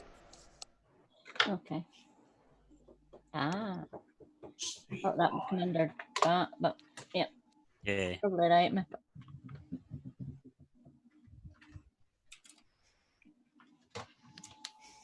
Yeah, I can't think of it. Yeah. Well, obviously it Yeah, starts with it's- C. It's got to be that. Got to be. Can't No, think no, what else Carl. would fit. No Colin. No Dora. I never thought of that. No Yeah, Christmas Stewie. Island. No Dartman. Yes, John Rapp. John Rapp got it first. And Professor Pineapple. And who was first in here? Nippet. Nippet. Nippet was first. Yay! Yay. I've got a whole one. Very cool. Gee, Blue, when do we start this hammer thing? Looking for it. Okay. Hammer. Right. I'll wait. I had one somewhere. Are you still biding your time? All right. Yeah, Okay. I'm pretty good at that. What is the name of the mouse who is Dumbo's only friend in the 1941 Disney animated film? There was a mouse. Mighty Mouse? Mighty Mouse, my wings are like a shield of steel. What? No, Mippet.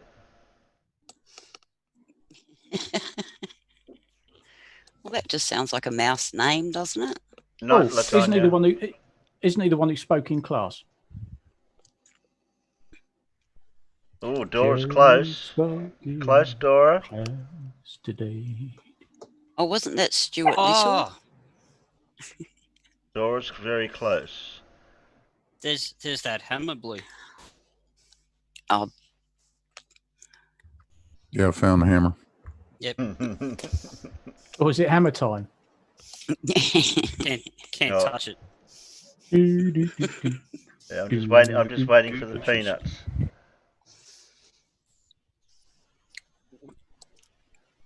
Oh, you're half right, Dart Man. Danger Mouse. Oh no, that was good. I used to enjoy Danger Mouse. Oh yeah. Dart Man's half right. Dora was pretty close.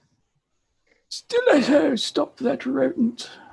The Abalone. Hey, don't stop! I'm so close. Well, Dart Man's got the first. The mouse. The word first name. No, it's not Jimmy Crafty.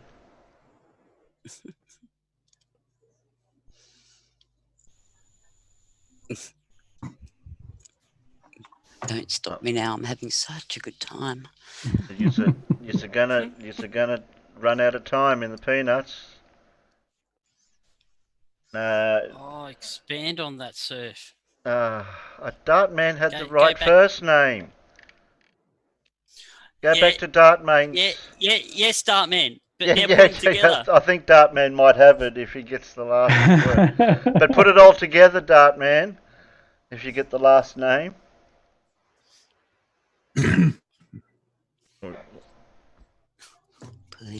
Because I can hear Big Blue. I can hear Big Blue jumping up and down in his chair, going, "Yippee! I might have something right here." Go.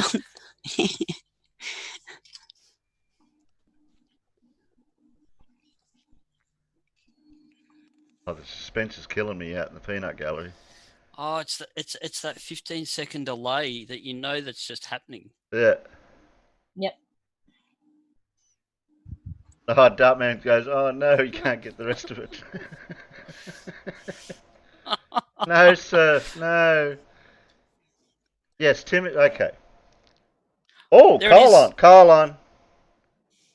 You sure you didn't Google that, colon? Timothy Q Mouse. And somebody called Big Blue in the internal chat got it right, so yeah, okay. He got it ages ago.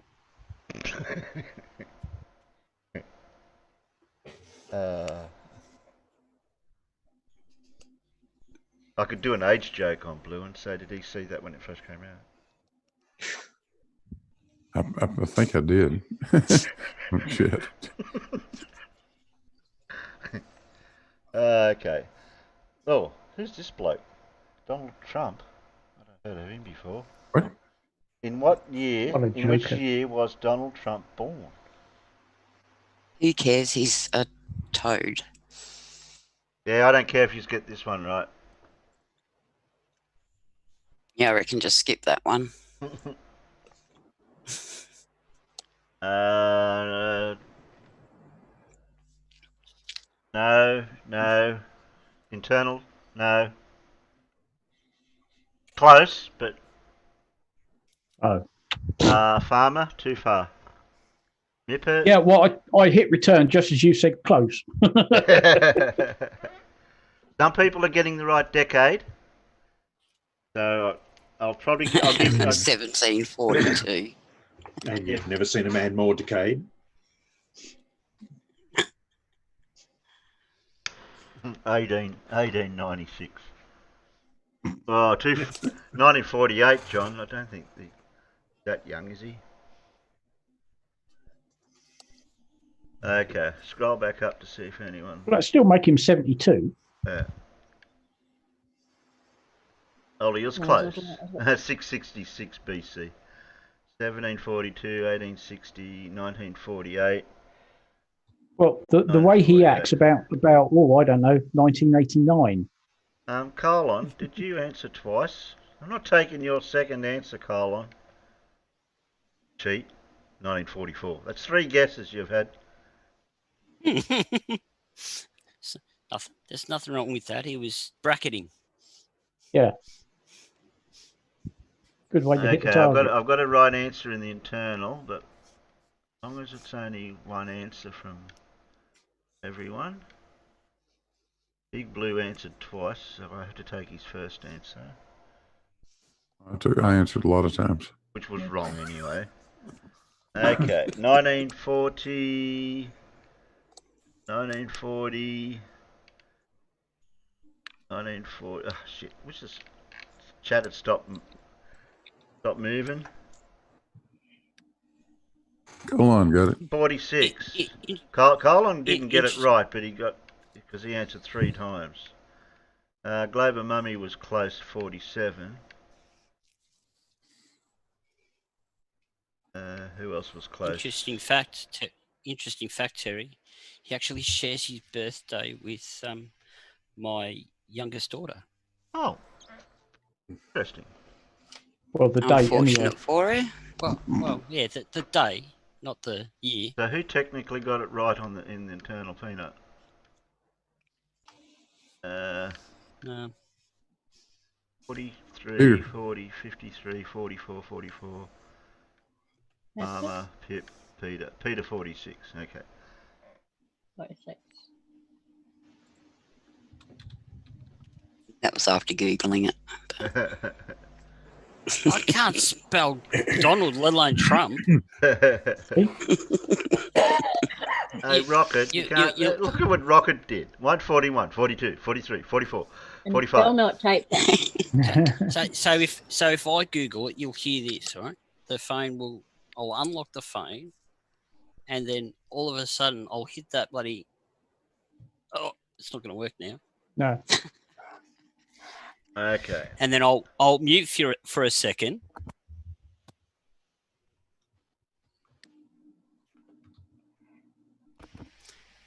Yeah, we can hear nothing. So. Yeah, I heard it. Yeah. Oh, there he goes. That's what you hear when I Google it.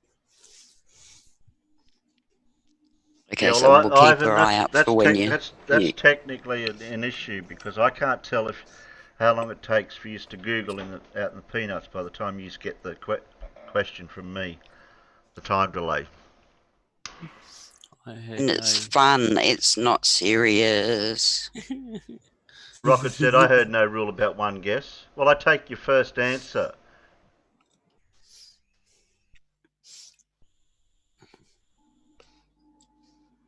Right.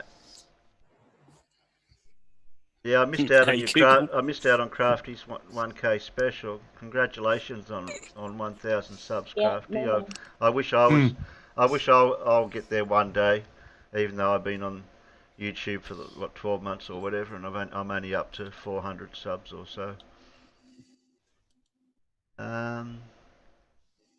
Okay. What do we got next? So, basketball. Terry, Basketball. you know how to make sure they don't. No one's out there googling it, don't you? How? Hey Google, please turn off now.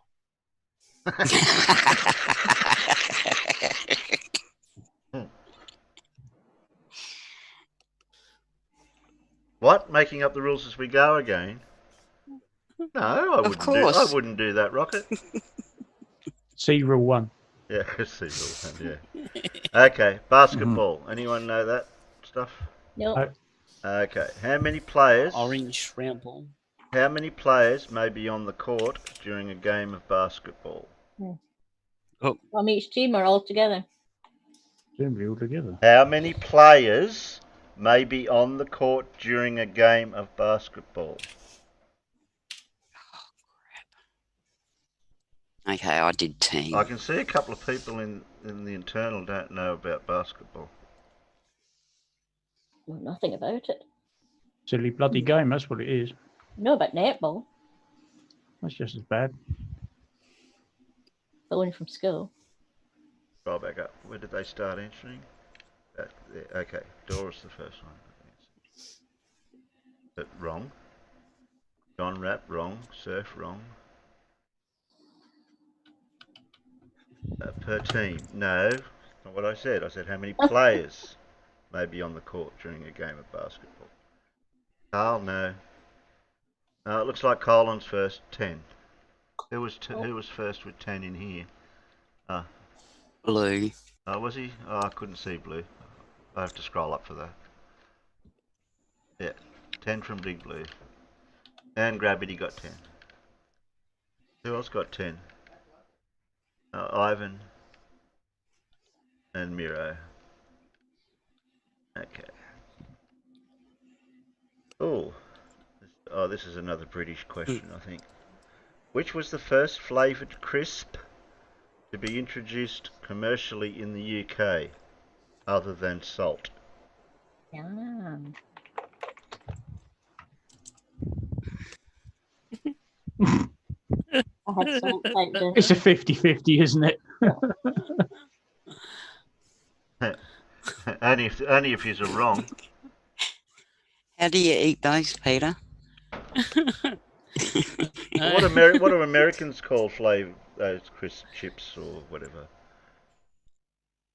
They call them crisps. Do they? Oh, okay. So which was the first flavoured crisp to be introduced commercially in the UK other than salt? I have to scroll back up now. Who answered first?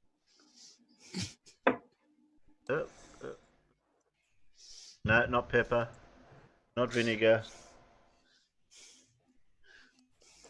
Oh, Colin got it right first. Again? Farmer's Boy. Farmer's Boy. Thank you. Cheese and onion.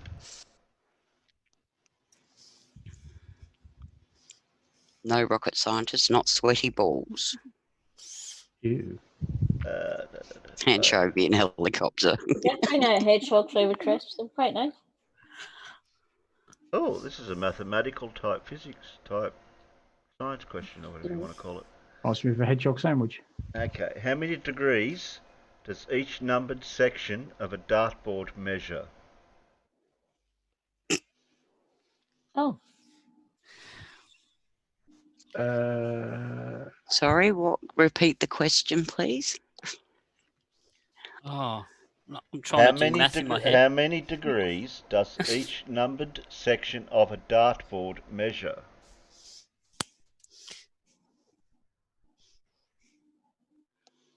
Getting a few right ones in the internal. Waiting for the peanuts to catch up. Your pickled chips are good. No, Dora.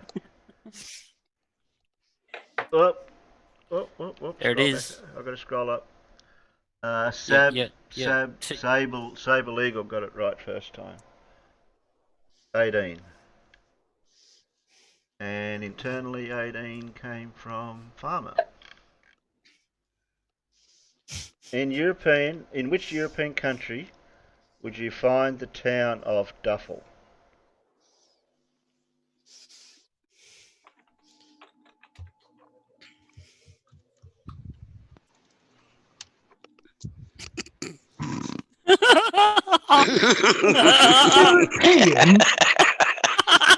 That's not a country, Blue. Oh, but Blue, I love where you've gone there.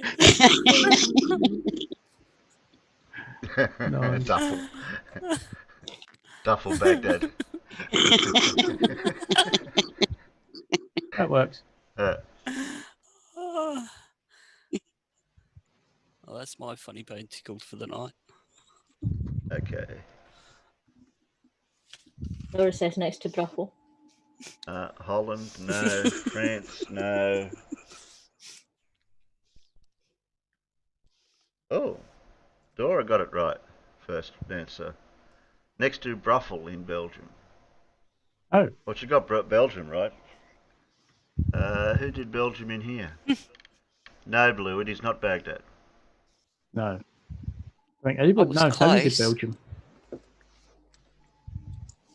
Holland's near Belgium, isn't it? Okay, last question for this set. Who was the Tudor? Oh no, who was the first Tudor monarch? You'd have to know your people for this one. I'll give you a. I may as well give you a. Oh shit, Pip just put an answer in on already. Bugger. Oh yeah, yeah. I suppose it would. Yeah. Okay. Now you just got to get the right number. Okay, which one is it? That one, that number. Okay. How many? Oh, you got 3 next to yours, Pip. Okay. Mm-hmm. Yes, it's I'm not getting then. a lot. I'm getting a lot of 8s. Yeah. Everyone seems to think it's Henry VIII for some reason. No, Blue. It can't. You can't be random. It has to be one of them. Pick a number. What's No, that, Brian? Brian? It's not 8. Anyone? No one yet in the. No, it's not that one. Not that one. Not that one. You're nearly there. You just got to squeeze out that last bit. I think one of the peanuts in here may have got it. Check. Well, Colin's got it. Henry the 7th. Oh. Who did Henry 7th? Pip. I went back too far. That would have been. No, Pip did Henry 8th. No, it's not Henry 8th. Then Henry 7th. No. Yeah. And then Henry 7. And Blue just wanted any of them.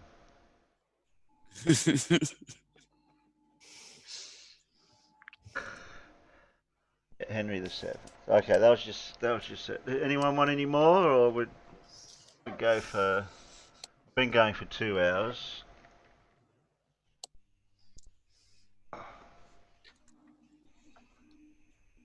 Well, it's up to you if you want to do it anymore. Yeah. Yeah, just my eyes are not too bad because I've only got to read one question at a time.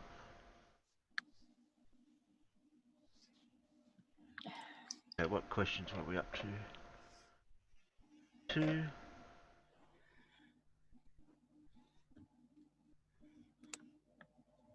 We'll do one more. We'll do this one. Last one. 143. Okay. Last one. Last set. Right.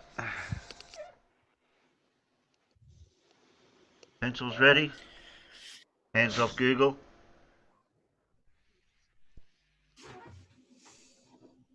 In rugby union, a bonus point is awarded to a team that scores at least how many tries in a match?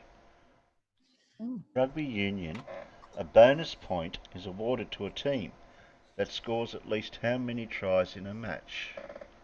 Easy one, that one. If you like your rugby. Yeah, sorry, John. I thought there might be more sciencey. There is some sciencey questions in amongst them, but not that many. We'll have to see if we can find a bit more sciencey type one.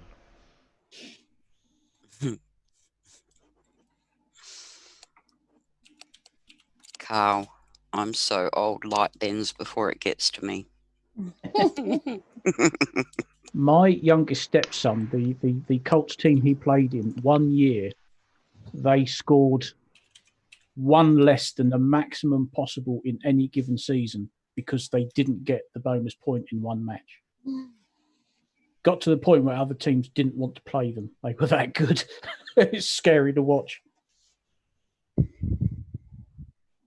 Oh, we're getting some right answers out there, and it looks like Dartman got No Irish first. stew, it's not Gaelic. No. Dartman 4, and Farmer 4, and Pip, and Mippet. So Dartman, Tusk, Colon. Right, here's a sciencey question, astronomical question. Which is the 5th planet from the Sun?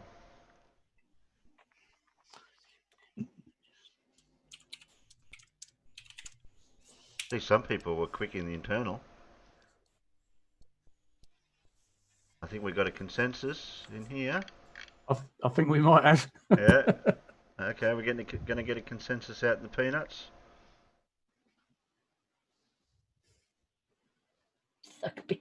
It should be coming through any second. Yes, rugby, you can't throw the ball forwards. Carl said he was too scared. Carl said he was too scared to type the word letter 4.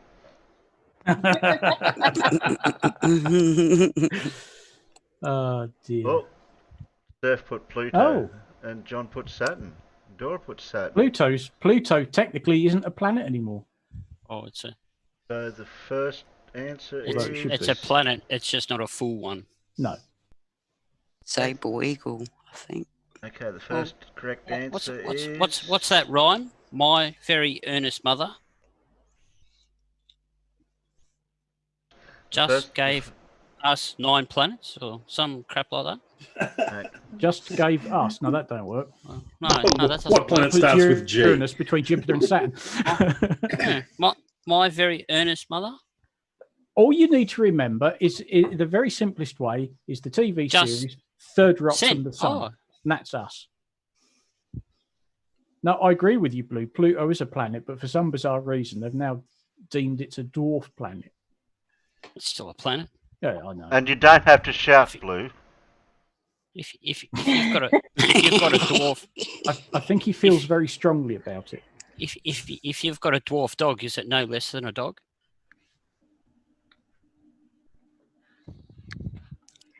Anyway, first correct answer out in the peanuts is Jupiter. And Glober Mummy got it right as well. And who got it right in the internal? Pip, Farmer, Nippet, Peter, Gravity. Big Blue didn't even bother. He's upset about Pluto. It's only a dog, Peter, if it clears the neighbourhood of all the other dogs. Oh. No, isn't it if it clears the neighbourhood of all other cats? I agree. Otherwise it's a pussy dog. Yeah, I was going to say, if a cat can eat it, that makes it a rat. But if it can just chase a cat away, that makes it a dog. So it has to clear the neighbourhood of cats. Okay, without Googling the answer for this one, Peter, how am I going to get this in? What is a falchion? Falchion. Nah, I'm not answering this. It's a trap. What is a falchion? Falchion. Oh, you buggers in the internal. Sorry. Oh, I was... Okay, I'm not even going to bother. I thought I might have fooled you on that one. Oh, Mum. There it is. Is that like... Terry, is that like a Ford falchion?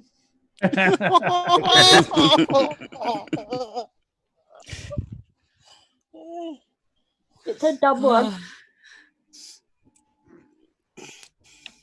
I'm not touching that one. Yeah, neither am I, Death. I know what I'm going to put in there if I type anything, and it's not appropriate. Okay. That's a lot about you if that's where you end up from Falcon. How do you pronounce Sab Eagle's name? Sable Eagle? Sab Legal? Sable Eagle. Sable Eagle. Sable Eagle. Sable Eagle. Sable Eagle. An E short for Sable Eagle. Legal. Well, kind of sword. Sable Type of sword. Sword, Yes. type odd sword. Type oof sword. Okay. a type oof sword. Okay. Apparently. Right. Question 4. Who had a UK #1 hit for 4 weeks in 1960 with My Old Man's a Dustman? He wears a dustman's hat. He wears old what's his globby bloody trousers. Him. And lives Yes, in a council him. flat. Thank you.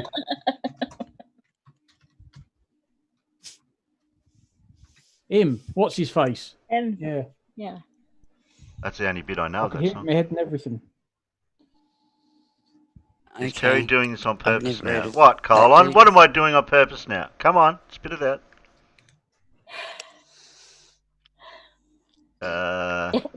Well, it's all pommy bloody crap. I Sorry, know. Well, pommy that's people. Well, We had to suck an Australian quiz the other day. Well, Pip did drag this from a pommy site, so I can't help it. Of course. Right, I agree with Oh, Rocky no. Soldiers. Who we got? Benny Hill? No. Elton John? No. Olivia Newton-John? No. Michael Jackson? Bee Gees? No. Okay, the first correct answer is from somebody that... Oh, okay. Stewie. Stewie got it right first, I think. Spelling might be a bit out, but that's basically Lonnie Donegan. Who said Lonnie Lonigan in the peanut? Go on, have a guess. Was it Pip? Pip was first. Yes, Okay. Pip. I wonder why she can kick people so quickly. That's 2, Terry. What do you mean that's 2, Terry? Colin? I knew the answer. I typed fast. What am I doing on purpose, Colin? Colin, this is conspiracy. Sam Smith. Sam Smith. No. Bye, Ivan. I'm leaving while my joy is at its peak level to experiment with moods. What are we up to? Question 5. According to the book of Genesis, who was the eldest son of Jacob? Oh, that's a Bible question. I don't know anything about Bible. No, do I have a Bible? What do you mean I've taken 2 off your column? What, you've missed out on 2 questions? Oh, his answers must have been first. You've missed them. Oh, Colin, what have I done? Dirty poos. Sword? Yeah, you done the sword question. Or did I miss out on something?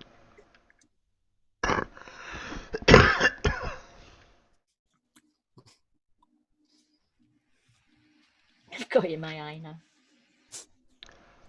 Sir Edward Van Halen. I agree. I agree. Come on, somebody put Eruption on. Anyone? I am true. I'll have to scroll back up now to see where. What was the question? Oh. Something to do with the Bible. Yeah, I know. I'm trying to get up to where the answers start. James, Well, I think that's a bit too obvious, Pip. Samuel. Well. Oh, Colin, I don't know what you're talking about. I can't scroll the thing to find out what's happening. Oh, you're upset. I know. I miss out on things. Hi, Professor Phil. Sorry, Colin. I miss out on a lot of other things in the peanut gallery. I just got to try to keep up. We haven't had an answer yet. Internal. No, nobody in the internal. Nobody out in the peanut gallery. It is Reuben. Oh. Okay. Oh, well, that's a real biblical sort of name, isn't it? I preferred my answer of Sladder. Uh-oh. Ladder. Uh-oh. Jacob Sladder. I got a math question. Oh, God. 42. 69. Well, actually, you're not that far off. Okay. That gives us a starting point. Thank God we need a break. Okay. You ready? Ready for your math question? Get your brains all warmed up? No. What is the square... Who's getting ready to type? I can hear the keyboard going already. Hey? I'm just doing Google. Hang on. Oh, no, sorry. Bloody bad fast. Okay. I might have to read quicker, just to confuse you. What is the square root of 1,521?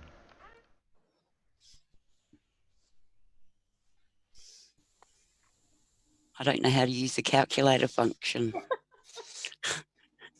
That just scares a number. I reckon a few people had time to calculate that. Oh, I'll just copy someone. You'll just copy someone? Yeah. That one looks to be the consensus. That'll do. I'll pick to copy someone that's good at maths. There. I'm taking the first answer in the peanuts, and it is Dora with 39. Oh, right, okay. Who was first in was here way with out. 39? A big blue person, and Alan, and Mippet, and Peter, and Gravity. Peanuts was Sub Eagle was right too with Dora. The answer's 63, Terry. Carl, I don't know how. Mad, what are you doing? Colin, 39. Press a bell, 39. Bugger. Bugger? What do you mean bugger, Dad? No spamming the chat, Mad, or I'll time you out. I know he did. He's got threes going down there. Alright. Okay. Question 7. Which was the highest grossing film of 2017 worldwide? 2017. What the hell came out in 2017? Yeah, what came out in 2017? Oh my God. You found a right old quiz here, haven't you? Right, well, it's not my fault. Blame somebody else.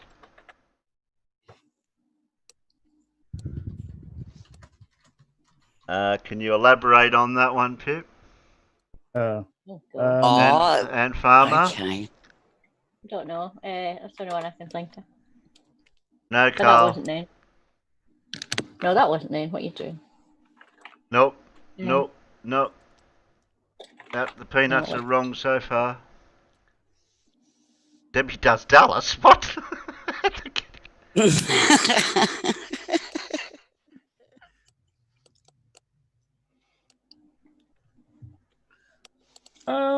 Trying to think back when they came out. I don't think that was. What'd you time Mad out for, Alan? Because he asked me to. Oh, okay. Your wish is my command. Oh, Trump getting articulated. Oh, God knows. Wipe it out. Can't remember the name of the new ones. Avengers Ensemble Party. They were that good.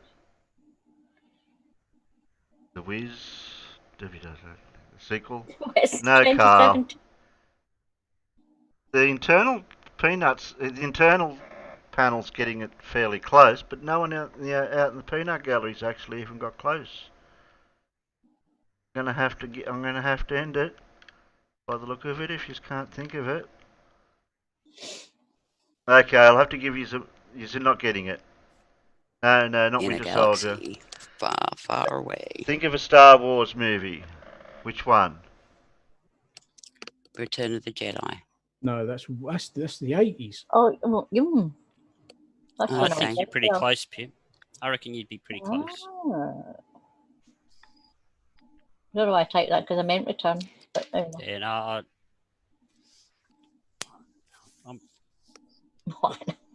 It's either that. Yeah, it's if either it's that or one of mine, those, and I'm yeah, thinking if it's it's Pip's. if it is an SW one. Phil, I said one of the Star Wars, not Spider-Man. Han Solo, Star Wars disaster. No, not Force Awakens. Because Farmers, I think yours didn't. Not Solo. Oh. No, I think that one was a bit earlier now. Yeah, the clue is in the name. It has got Star Wars actually in the name, in the title. So it can't be Rogue One or Solo. Oh, that was quite recent. It can't be Rise of Skywalker. Can't be those ones. Somebody in the internal peanut is sort of right, I suppose. Yeah. I'd have to give it to him on a technicality. There we go. The Last Jedi. Sable Eagle got it. That was a Star Wars episode. Which episode was it? That'd be extra points if you could guess that. So Blue got The Last Jedi, and Pip got The Last Jedi. I think Pip was 2 answers. So eight. Oh yeah, you put eight, isn't it? Yep, 8. 8. But that should have been typed, but that's okay. I have to give it to Pip because she put Star Wars ? And then The Last Jedi. Well, technically mine was right then because I put Star Wars something or other. Yeah. Star Wars. It's one of the newer ones, obviously, but I just couldn't remember which bloody order they came in because. Well, I had Jedi in my head, but it was the last Return of the Jedi. I was thinking. This one you should guess. Okay, which actors' film roles have included Ben Braddock in The Graduate and Bernie Fokker in Meet the Fockers?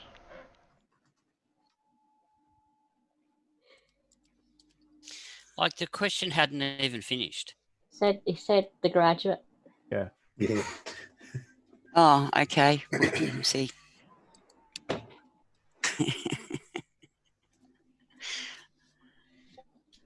Oh, here's to you, Miss Little Robinson. That's the one. Would that have been the remake though? Oh, they remade it. Who dared remake that classic? Yeah, that's him, Dora.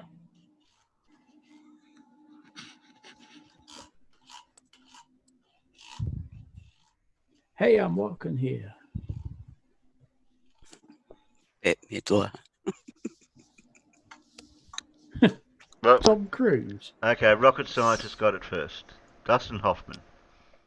No, you got to say it right. It's Dustin Hoffman. Okay, Pip got it first in here. Pip It's got always it. I can't type Dustin that fast. Yeah. Question 9. Who wrote the 1886 Gothic novella Strange Case of Dr. Jekyll and Mr. Hyde? Oh, who wrote that? Oh, him. Oh. And congratulations, Pip. You get there. Damn bloody fingers. Did he? I think Nah, so. Pip didn't get it. She missed out on a letter. Oh, okay. Who can type quicker? Oh, she should have to spell everything right because she can type quick. That's not fair. My fingers are not working. I'm gonna disallow it if you don't spell properly. Hey, Pip, how were your fingers working earlier in the week? Because it just flared up. The ones decided to go completely bent again. Mary So Shelley. had nothing to do with, No. with you sort of at the weekend then? No. No. No, it's Oh, arthritis. no, Dora. Arthritis. No. No, it's arthritis. That's a very good idea, Mad. We should give away T-shirts that have "I was timed out." No, Dora, Time out. Lovecraft was much later than that. He was writing in the 20s and Sean, 30s. are you a bit slow or your internet needs refreshing? Because Dustin Hoffman is way back. No, not Dustin Hoffman not Edgar definitely Allan didn't Poe. write. Not Edgar Allan. No. Where are we going to get timed out peanut t-shirts made? Okay, Professor Phil closely got it, and then Miro got it exactly right. Then Rocket Scientist. Oh, Rocket Scientist, didn't you already answer? Oh, you didn't. No. No, he didn't. No, he didn't. Yeah, I was just checking. Whoever's got their chat open long enough to read them as they're going are better than what I can. So Professor Phil's R.L. Stevenson, Miro, Robbie Lewin Stevenson, Rocket Scientist, Robbie Lewin Stevenson. What's this? What's that, Colin? Terry, Sloppy just dropped and is trying to make an argument between the Rumpus and Sly. Where, how, what, when, where, what? That's just for other people. Sloppy, is that? Sloppy, yeah, Sloppy. Right, that's right. Yeah. Yeah. He's just dropped a. He must have just dropped a video, and an argument between Rumpy and Sly. Oh, Sean said I didn't care about the question. Dustin Hoffman's the answer. So Pip and Mippet got it right internally. Okay, ready for the last question for tonight. Yep. Mrs. Distracted. What? What did Carl do? It looks like what comes up when you delete a message, but yeah, but you can do that manually. He's done that manually. Message distracted. Oh, he's actually typed that in. Yeah. Yes. Distracted message. Okay, last question. Drum roll. Yeah. In which year did Big Ben first chime?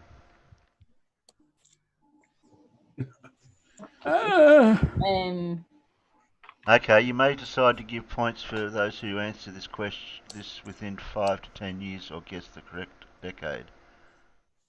I keep typing. So hang on. It went in the wrong. Damn! I had my cursor in the wrong spot. You did. So if I'm hearing what you just said properly, Terry, I've got 5 to 10 years to answer the question. Wonderful, I'll be back. Damn. I just hope Pip's right. I don't think. But Alan, you were wrong anyway. I know this copied you. Big Ben wasn't built. Big Ben was cast. Yeah, Big Ben is the bell, not the tower. Is it the Great Clock Tower?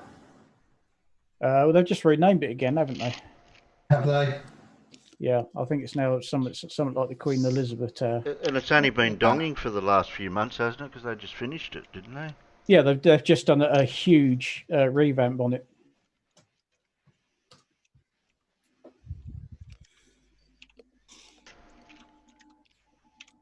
Sorry, I was just rolling a cigar. So I'm just wondering, Terry, does your answer include like when it first came out of the cast and the bloke that first made it?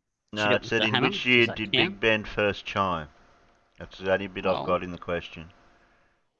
And I've actually got a link to a different site that you can actually go to about the info for it. Okay, so the year was that year. So I'm going to have to scroll up.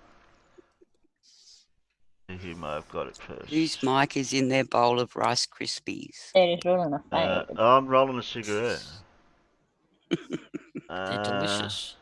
So 1800. 1800 and 1800 Pity? and oh, I just scrolled too far. First death, got it right. Oh, 1859. First death, got it exactly right. 1859, and internally, it was the closest. Nobody. 1864. It's no good writing 1859 after he's told I us know. it's 1859. Doesn't work out that way. No. Damn. Okay. Yes, it's now called Elizabeth Tower. Well, I'm going to give my Renamed in eyes. 2012 to mark the Diamond Jubilee. Now, I bookmarked that What was it site, called before it? but if we can find another site that's not so British based in its... That was very UK centric, wasn't it? Yes, Apart that from the one odd, was, odd yeah. question, it was all very. Yeah, well, Pip's the one that found it, so blame her. blame Pip. Yeah, Okay. my fault. Okay. And the other, so- and listen to the other ones that she gave me. Coventry Live. So, yeah. Yeah, Coventry Live, Coventry. Like Coventry's not anywhere to do with us. Well, the general knowledge, it doesn't say the British general knowledge. Well, they're coming up on your side of the fence. Okay, that's your quiz. Collect your scores. Collect your prize at the door on the way out. So that was 3 rounds of 10 questions each, was it? That Yeah, sounded probably like got it. Oh dear, I didn't do very well then, because in total I got 11. Well, that's That's not all right, too yeah. bad, because if you add those two numbers together, You've got what you got. I got 2. Oh, and I've just gone to said video from Dozing From Rescue Dopey. Bitchface. From Dopey. Yeah. lying lawyer. And he says the rumpus and slice bar cane directly contradict each other. One of them is wrong. Fight! And there are 2 comments, the first of which was from Slice Bar Cane, and he says, wow, that is a wild misrepresentation of, well, everything, as you do not seem to realise that both Rumpus and I are saying the same thing. Wow. And don't say Sly's position is if you're don't say Sly's position is if you're going to ass up the rest of the sentence. Not to mention, relative to the centre of the Earth has absolutely dick to do with the immediate terrain below the water, but rather the distance from the centre of the Earth. What's next, Riley? You're going to claim that Rumpus and I say that water remains equal depth above the bottom of a basin, regardless of terrain. So it's a typical sleeping warrior. He's got things wrong, and he's trying to make something out of nothing. Oh, of course, the other comment has to be from Spurs, doesn't it? Which is absolutely meaningless. How long does how long does the video go for? 6:24. You just want to watch it, or?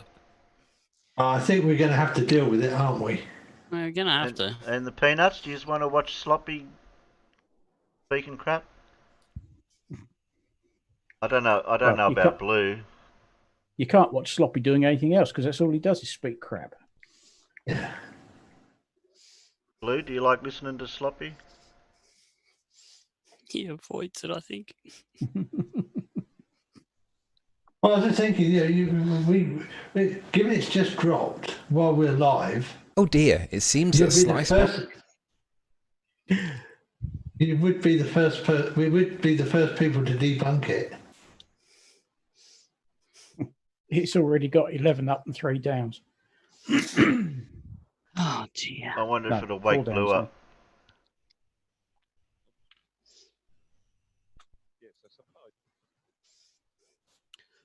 Blue might be already looking at it. No, he can't. Can't look at it, Blue. We're going to. Go on then. Oh dear, it seems that Slice Barcane thinks that I've got something wrong. I'm going to demonstrate to you how Slice Barcane is in direct contradiction with the Rumpus, and it seems that they don't even know what their model is meant to do. Now I present to you Slice Barcane's tweet. This is passed to me by Bev because I don't bother with Twitter. And Slice Barcane thinks that this is how I say it should be on a globe. But Sly doesn't understand that I'm simply applying what the Rumpus told us in his recent hangout with Bev. So, yes, although this may seem correct in terms of your interpretation here, Sly, it's in direct contradiction with the Rumpus. Yeah. And I'm going to ask you, Sly, and the Rumpus, if you can get your story straight. Because we've got Sly that says in the following video that no matter what shape the ground is underneath, the water will always be level. But we've got Rumpus saying that the water maintains the curvature of the Earth because it's equidistant, or it maintains its elevation with respect to the centre of the Earth. That makes it curve. Yeah. So on the one hand, we have Sly saying They're that the the water same is thing. level regardless of the shape of the Earth, and we have Rumpus saying that the water curves because the elevation is consistent with the centre of the Earth. It's constant with the centre of the Earth. Well, the problem is Sly's position is straight and level, flat, because the water level is flat regardless of the shape of the ground underneath it. And the Rumpus is saying, well, it's actually curving because it's maintaining its elevation relative to the centre of the Earth. Which one is it, gentlemen? I now present you Sly making his point, which is in direct contradiction to the Rumpus making his point. No, it's not. If you take two plastic tubes and set them up vertically, then you connect those tubes and put water in them, the water will create a level, regardless of the tube heights or thickness. And the connecting tube can literally be at any angle. It can be bowed up, it can be bowed down, and even laid in several different directions. The water will remain level. Elevation does not change. Now, in this diagram I've got on screen, I'm showing what drop means. Then here is drop. Here is drop. The drop here for an observer, as you can see, because it's the local level for the observer, the curvature of the Earth drops away. But the level you just said, the level is the curve. My goddamn sentence. So relative to the level for this particular observer, the curve of the Earth does what we call drop, but it doesn't change in elevation because the surface of the Earth is the same distance away. Let me finish my sentence. This is the key point here. This is the punchline. No, you're just saying it doesn't curve where you are. Stop. I let you give your presentation on the bloody thing for 5 minutes. Let me have 2 minutes here. So the drop was defined as two words we're using drop with your elevation changes, which it doesn't. So imagine this is the canal that went all the way around the surface of the Earth. The elevation does not change because it's the same distance from the center of the Earth. But we have... So as you can see, when I have my diagram on screen, which is a representation according to the Rumpus, if the Earth is indeed curving the way Rumpus says, then the water level must conform to the curvature of the Earth because it maintains its equidistant distance to the centre of the Earth. That would mean that the water is curving. Now, in Bev's experiment or test, then if you have half a mile of tube and then... Right. The problem with this drawing is the tubes are not at the correct angles. Because assuming that that curvature was what you were dealing with, you would have to have the tubes perpendicular to the surface they're at. So the middle tubes are fine. The two outside tubes would be pointing away from each other. Yeah, but guess who drew it though? That was the problem. It didn't help Sly doing that. And is that Sly's drawing? Yeah. Yeah, Sly drew that. And the well, actually, I mean, it wouldn't matter that the tubes were at those angles, but when they're full, they would be filled to a level that is parallel with the black line. Yeah, Sly just did it really quick on the fly. Yeah, no, well, that's fine. It's yeah, and I'm guessing you drew that black curve on afterwards live as well. So I haven't actually seen it. Yeah, he did it all. It's all live. Because it was a bit long. All the drawings are live. I haven't had a chance to watch it. Yeah. Yeah. Yeah. So it's like, you know, it. Yeah, if you were to set the tubes up perpendicular at the surface, then they would be pointing away. But yeah, I mean, you just have to line the tubes, and they will be filled to a level that is parallel and equidistant from that black line. And another half a mile of tube, you have two amounts of smaller accumulated curve than what you do if you have one full mile with 3 tubes and a tube in the middle. You are going to get a different level according to what the Rumpus says because there is accumulated curve missing according to the Rumpus. Now, as it happens, I happen to agree with Sly. The water will be level no matter what shape the Earth is, be it curved, concave, convex, or flat. The water level will actually be like that. Sly, I was only citing Rumpus's position, his claim that water conforms to the shape of the Earth because it maintains its distance to the centre of the Earth. We know it doesn't do that, Sly. You and I are actually in agreement. I'm just using Rumpus as a hostile witness. The top one applies on both. Oh, no, sorry, so that's That's not what Sleeping Warrior said in his original video. No. So in his original video, and I will put everyone's attention to the one that's got globe written next to it, he stated that if there was a T-piece put into the pipe, the indicator in the center of the longer water level with the T-piece in it would be higher, as shown on that, than the other two smaller water levels in which you would use them as a reference point for the height or the height variation between the whole lot. That's what he said. He did not agree with Sly at all.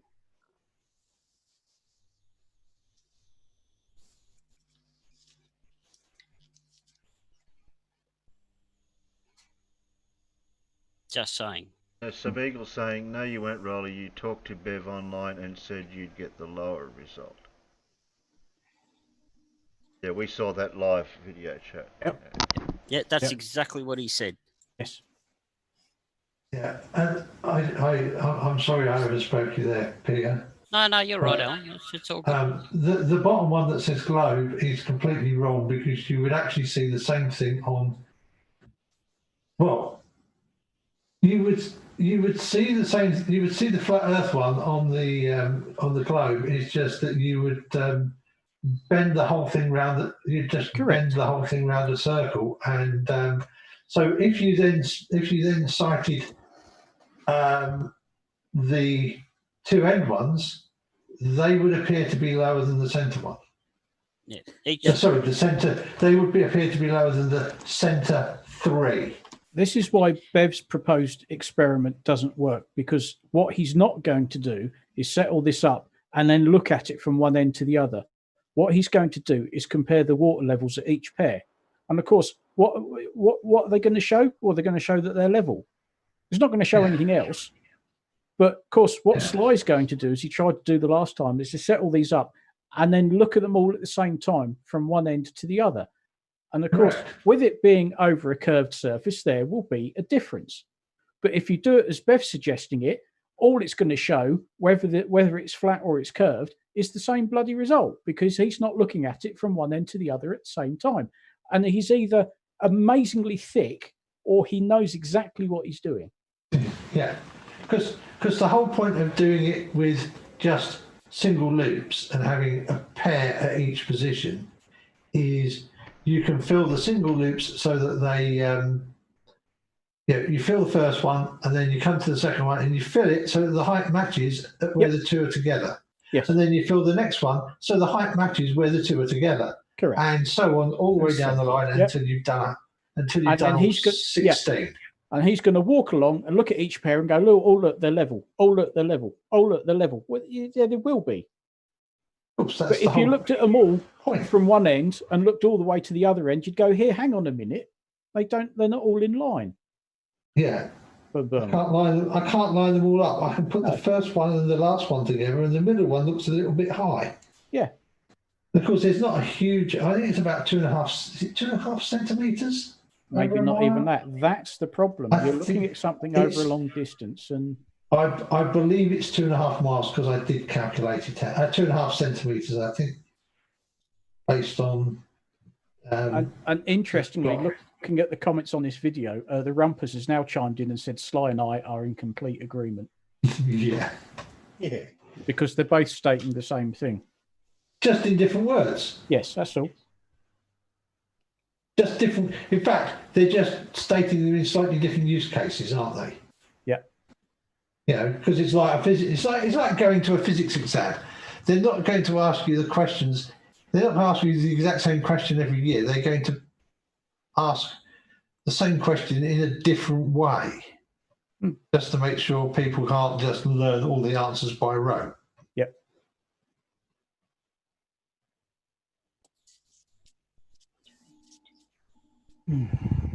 Press play, please, Terry. So could you please tell us which one is it? Is it the case that the water conforms to the shape of the Earth because it maintains its equidistant distance to the centre of the Earth? Or is it, as you correctly point out, flat, regardless of the shape of the Earth underneath it? Because if it maintains its distance to the centre of the Earth, then you've got a curve, and that would be directly against you, wouldn't it, Sly? So which is it? Which one of you morons is straight? Is Rumpus correct, and it follows that curve? Or is it Sly that's correct, and it doesn't follow the curve, and it maintains its level flatness? Because if it does maintain its level flatness, Sly, guess what's not going to happen on your test, if you do it properly? Which is why Bev's test is better than yours, because he's got the middle bit that'll show the bulge. You're relying on optics that won't show the bulge, and it'll be subject to all sorts of refraction on the day because of the distance. Sorry, Sly, Bev's test is better than yours. Sorry, Rumpus, Sly disagrees with you, and on this one, I agree with Sly. The water will be level. And although the terrain might be uneven, the levels will always remain level. With your elevation changes, which it doesn't, so imagine this is the canal that went all the way around the surface of the Earth, the elevation does not change because it's the same distance from the centre of the Earth. So which one is it, fuckers? Does the water level curve, or does it maintain its level regardless of the shape of the terrain? Let us know, guys, because it kind of affects whether or not we can say that Rumpus is wrong, full of shit and lying, or whether we can say that Sly Sparkane is wrong, full of shit and lying, because one of them's wrong, and I don't really give a shit which one it is. I tend to agree with Sly, the water will remain level. But if that's the case, then it means that Rumpus's claim of keeping elevation to the centre of the Earth, which should not be confused with the distance to the centre of the Earth, is incorrect. Anyway, because water's got to let a curve on your model, guys. But if you're claiming that elevation is not changing, then that curving water, well, you're in contradiction of each other, aren't you?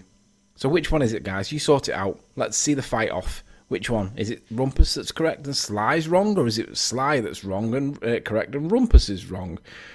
Either way, though, this is a win for Flat Earth. Have a great day, guys.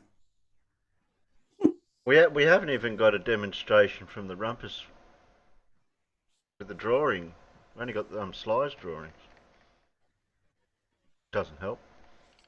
I don't think we actually need the one for They're Rumpus. both explaining the same thing, just in a slightly different way, that's all. Yeah, because one's got more terrain than the other. Yeah.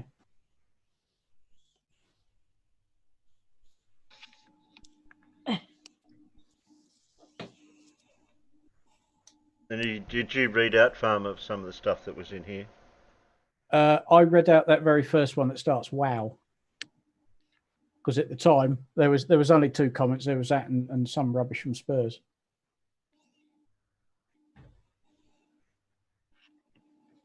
Spurs is about as helpful as a handbrake on a boat.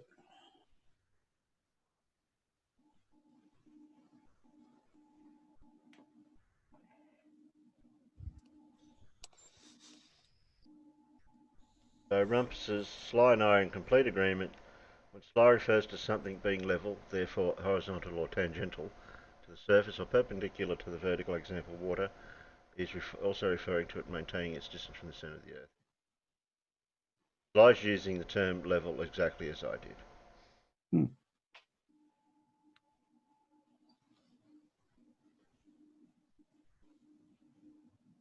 Just might not be explaining it identically in each the same words. Yeah. Can you just scroll up so I can just finish reading the end of?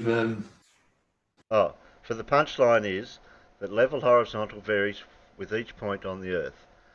It is local to point.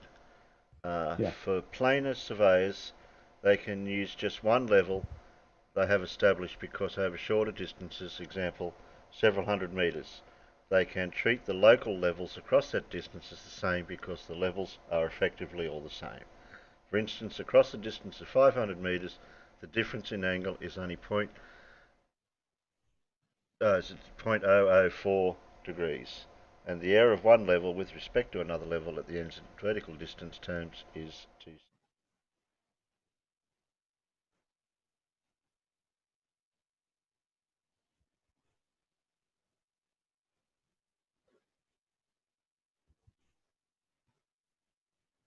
Oh well.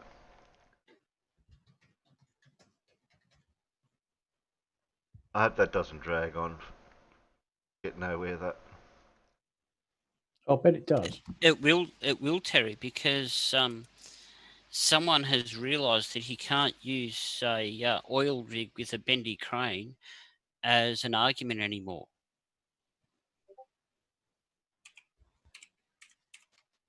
So since Sly's brought out that he's getting ready to do this experiment again, they're jumping on it. They're jumping back on it again. That's because this Pratt Bev is trying to do a sort of similar experiment. What, the same distance and everything? It's a fair stretch. I don't know whether it's quite the same distance, but of course, it's how they're viewing. When everything's set up, Sly is once again going to try viewing it from one end to the other, and you'll see that the levels all don't stay in line. Right. Whereas what Bev's going to be doing is comparing, I think, each pair of water levels. He's going to walk along the line and go, "Oh, look, they're level. Oh, look, they're level." After you've lined up each water level to the next one as you go. From the looks of it, yeah, I think that's what he's trying to do. So, of course, if you did that on in reality on our Earth that's curving, you'll get the same result. Yeah. But if you just go along and look at each pair, they'll all be level. Yeah. Because that's what water levels do. But if you, as Sly's going to do, as he tried to do last time, if you look along the entire line of it afterwards with a sufficiently powerful enough, be it telescope or camera or what have you, you will see that from the start to the finish, they will stay in line. Why? Because they're following the curve of the Earth. And that, I think, is why Bev is not doing that. I think he's fully aware. I suspect I might be granting him too much leeway here, but I think he knows what would happen, which is why he's just going to go and compare each set of water levels. Yeah, well, either that or he's just too bloody stupid to understand. I'm thinking back a couple of, probably 12 months now, that somebody else, the Flurfer, brought out a video about the water levels when Sly was doing it, and they did a representation of it. I'm thinking it's very similar to what this Bev guy's trying to do, to misrepresent how levels. That might have been Bev. It may have been, yeah.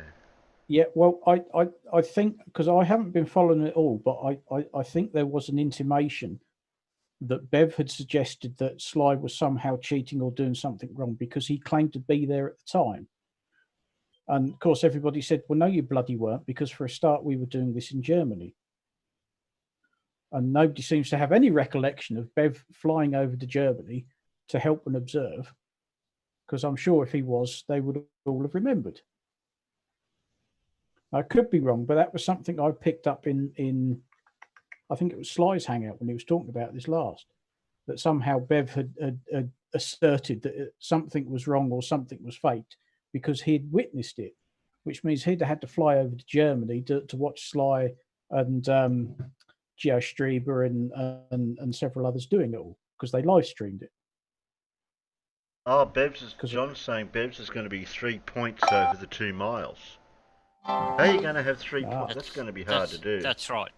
So that's the bit that Sly wants to show, not so much the difference in height between 3 points, but over the series of points, because you will see a curve.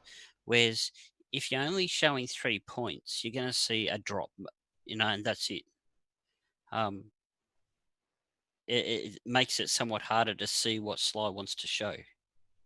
Yeah, I mean, if you do the 3 points, you're basically doing the guy who debunked Robotham initially on the Bedford levels, aren't you? Yes. Yeah. I forget, and I'm sorry, I forget his name. I can't remember either.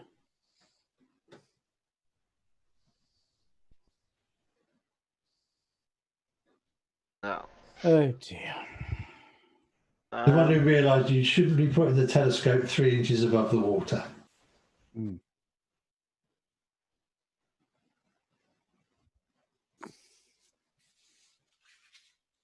Oh, okay.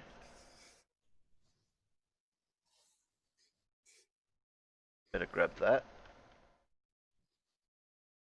The perfect one for the Bedford levels is a whole load of floats that are the same length with the flag on top, that are the height of the bridge. So you can stand your camera on the tripod on the bridge. Last month we took and have them all float at the same levels. and then drop them down the river. There was talk, and obviously everything that's gone on in the world since has probably altered things, but George Natchuk was going to be coming over and doing Europe, as they say. And he was hoping to come over here and meet up with Rumpus. And I said, well, if you guys are doing it, I'm going to be there too, because it's not too far from where I grew up, the Bedford Levels. And they were going to try and recreate it in some way. And there is actually another drainage ditch or canal pretty much next to the Bedford Levels that if it's clear, might actually be a bit longer. Yeah, the Bedford Levels ditch apparently is somewhat full of weeds and not necessarily the best to do it in anymore. No, but, I suppose in all honesty, I ought to take a recce out there sometime and have a look. Good excuse to go back to the fens again. Yes, I remember because I threatened to come over as well because I'd been thinking about going over there and having a look anyway. Yeah. It was just getting there that was my... Yeah, whether that's still going to happen or not, I don't know, because that was several months ago we were talking about that. That was obviously prior to everything that's happened. Yeah, because I figured I could probably get Nathan to drive me over.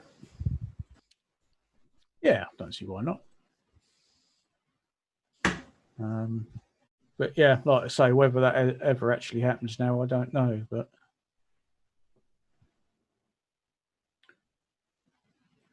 it's Wisbeach way, isn't it? Go west of Ely. Yeah. It's in between. Oh God, they still make missionaries out there. It's in between Ely and Chatteris. Yeah. I kind of knew it was out in that direction. Wisbeach is a bit north of that, isn't it? Yes, a bit. Okay, a lot.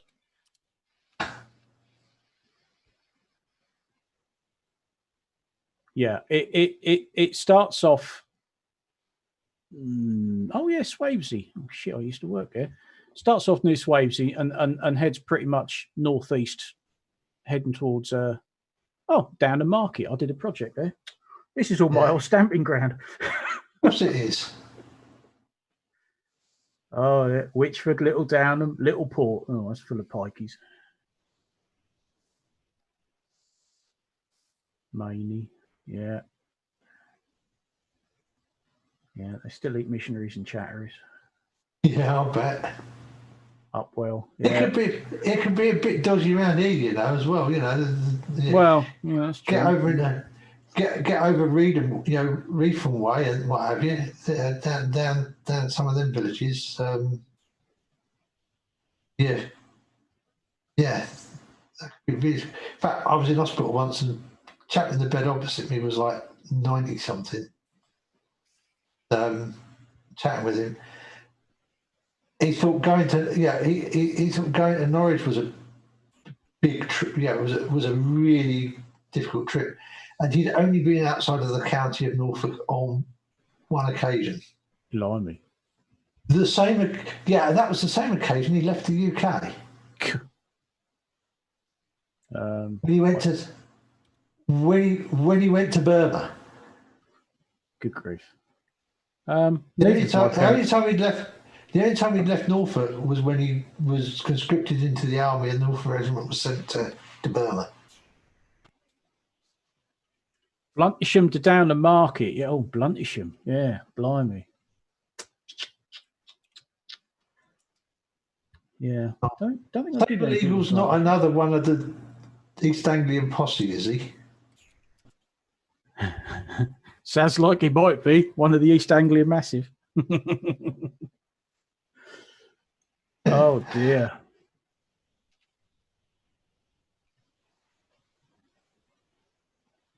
Well, I'll shorten the length of the amounts of videos will still, because one of them might go for a couple extra minutes normal. So we'll shorten them down to have a choice of 3. That one. Actually, might not even bother doing that one. Do these 2 guys. Oh, Sabre Eagles, a northerner. Yeah, we'll just do these two people. Cool. All right. From Stingray's original stomping ground. Correct.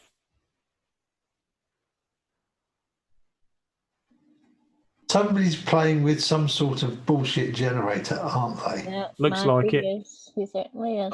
That'll be Carl. Yeah. No, mad. Oh, and Mad. Carl and Mad. Both of them now. Stop it. It's all going very turbo encapsulator, isn't it? Yeah. Well, I've got that video still.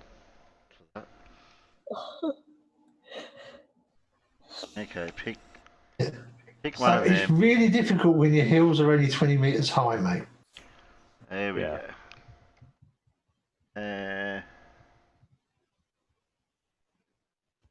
I've got a big blue on Bob the Science, but that goes for hours. Oh, it's the other one of their sort of hangouts, wasn't it? Yeah. I watched a little bit of it today on my break.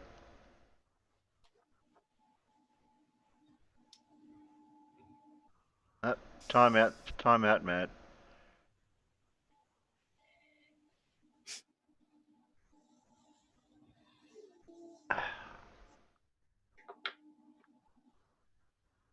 Well, Miro's going for B, I gather. Professor Pineapple. What? Did you see what he just put in that comment? Yeah. Yeah, I know. The existing team. Oh, shocking. Yeah, terrible.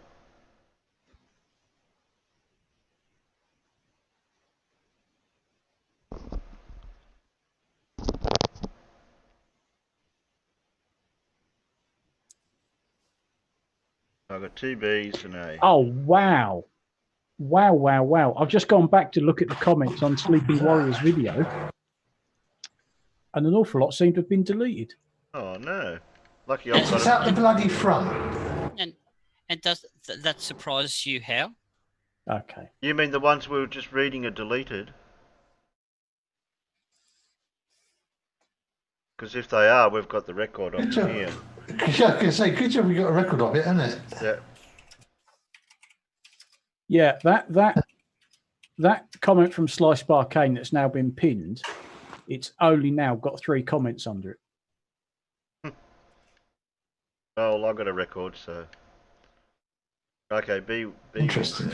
We watch B. Something loud and turboproppy just went over the house. It doesn't show on Flight Radar 24. Well, of course it doesn't. It's secret. Conspiracy.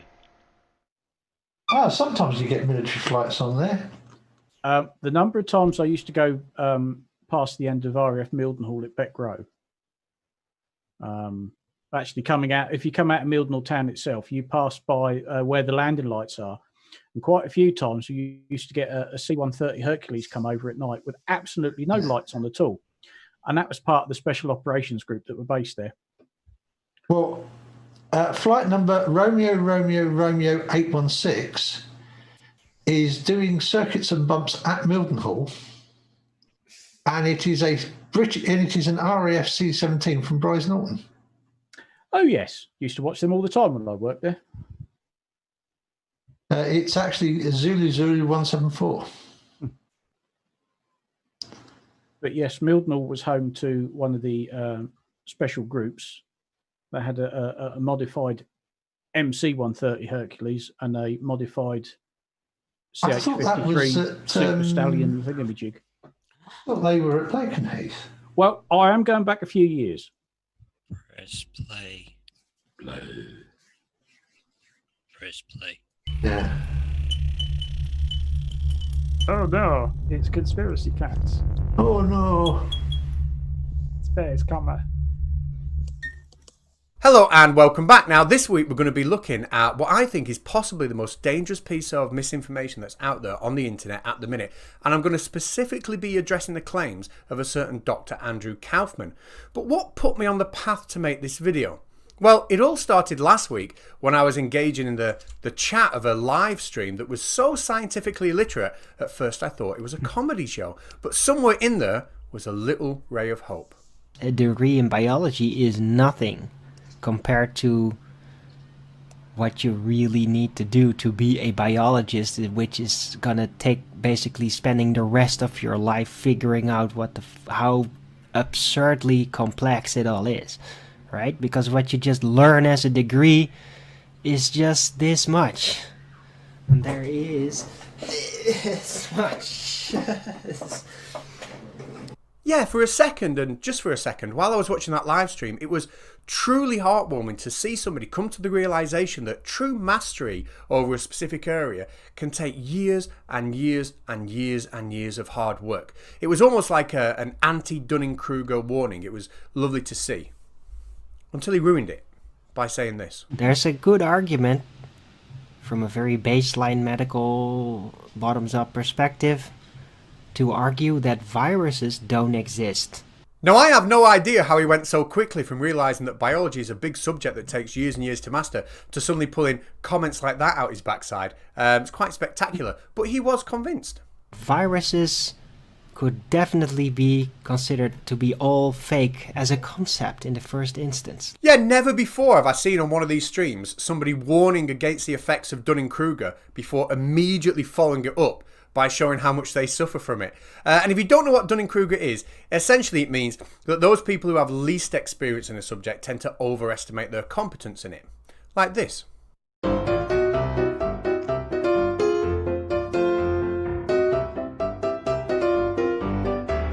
So the claim has been made, viruses don't exist, and that is quite a claim to make, but I'm sure he can at least articulate his reasons why.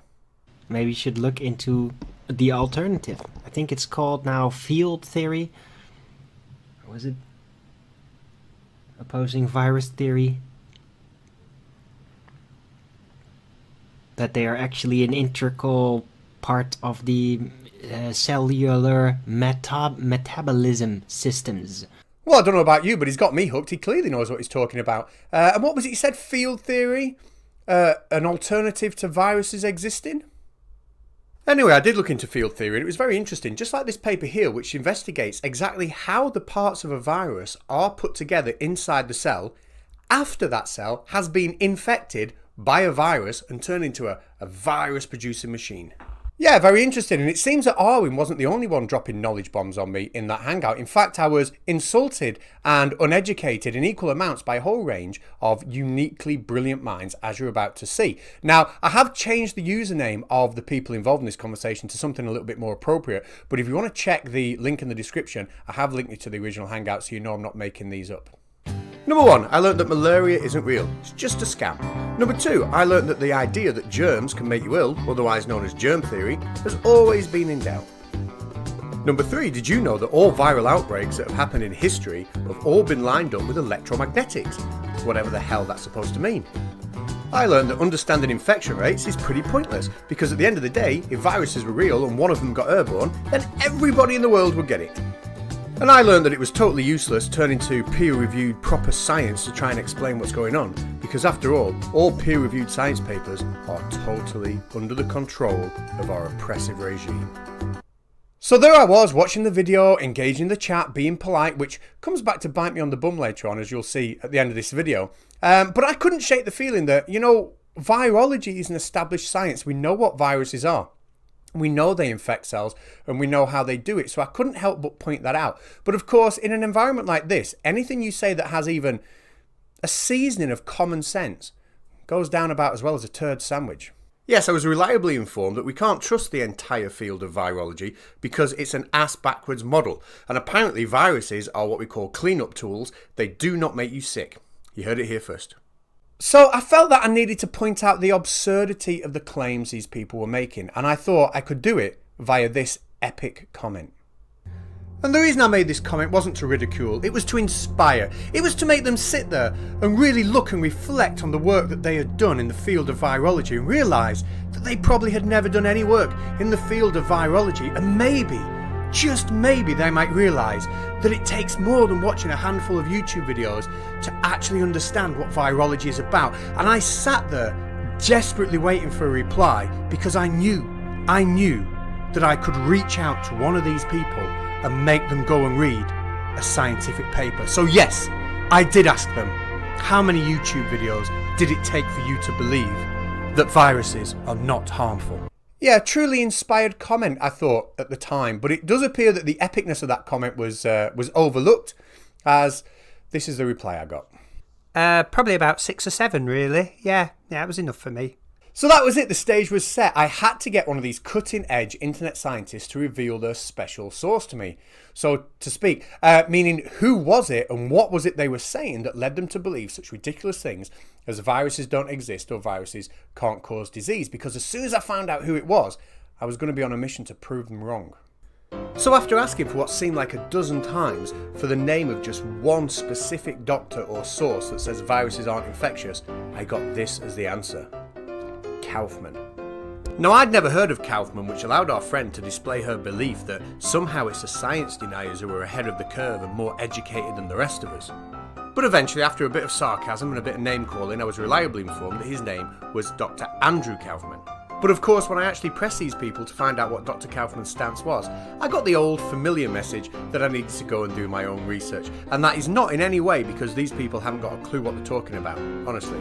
So all that brought me to this video here, because knowing that there's a doctor out there that's actually contributing to that level of ignorance on the internet, I had to do a little bit of research on him. And the first thing I found out about him is that he's not very well researched. For example, we all know that COVID-19 has number 19 in the name because it emerged in 2019.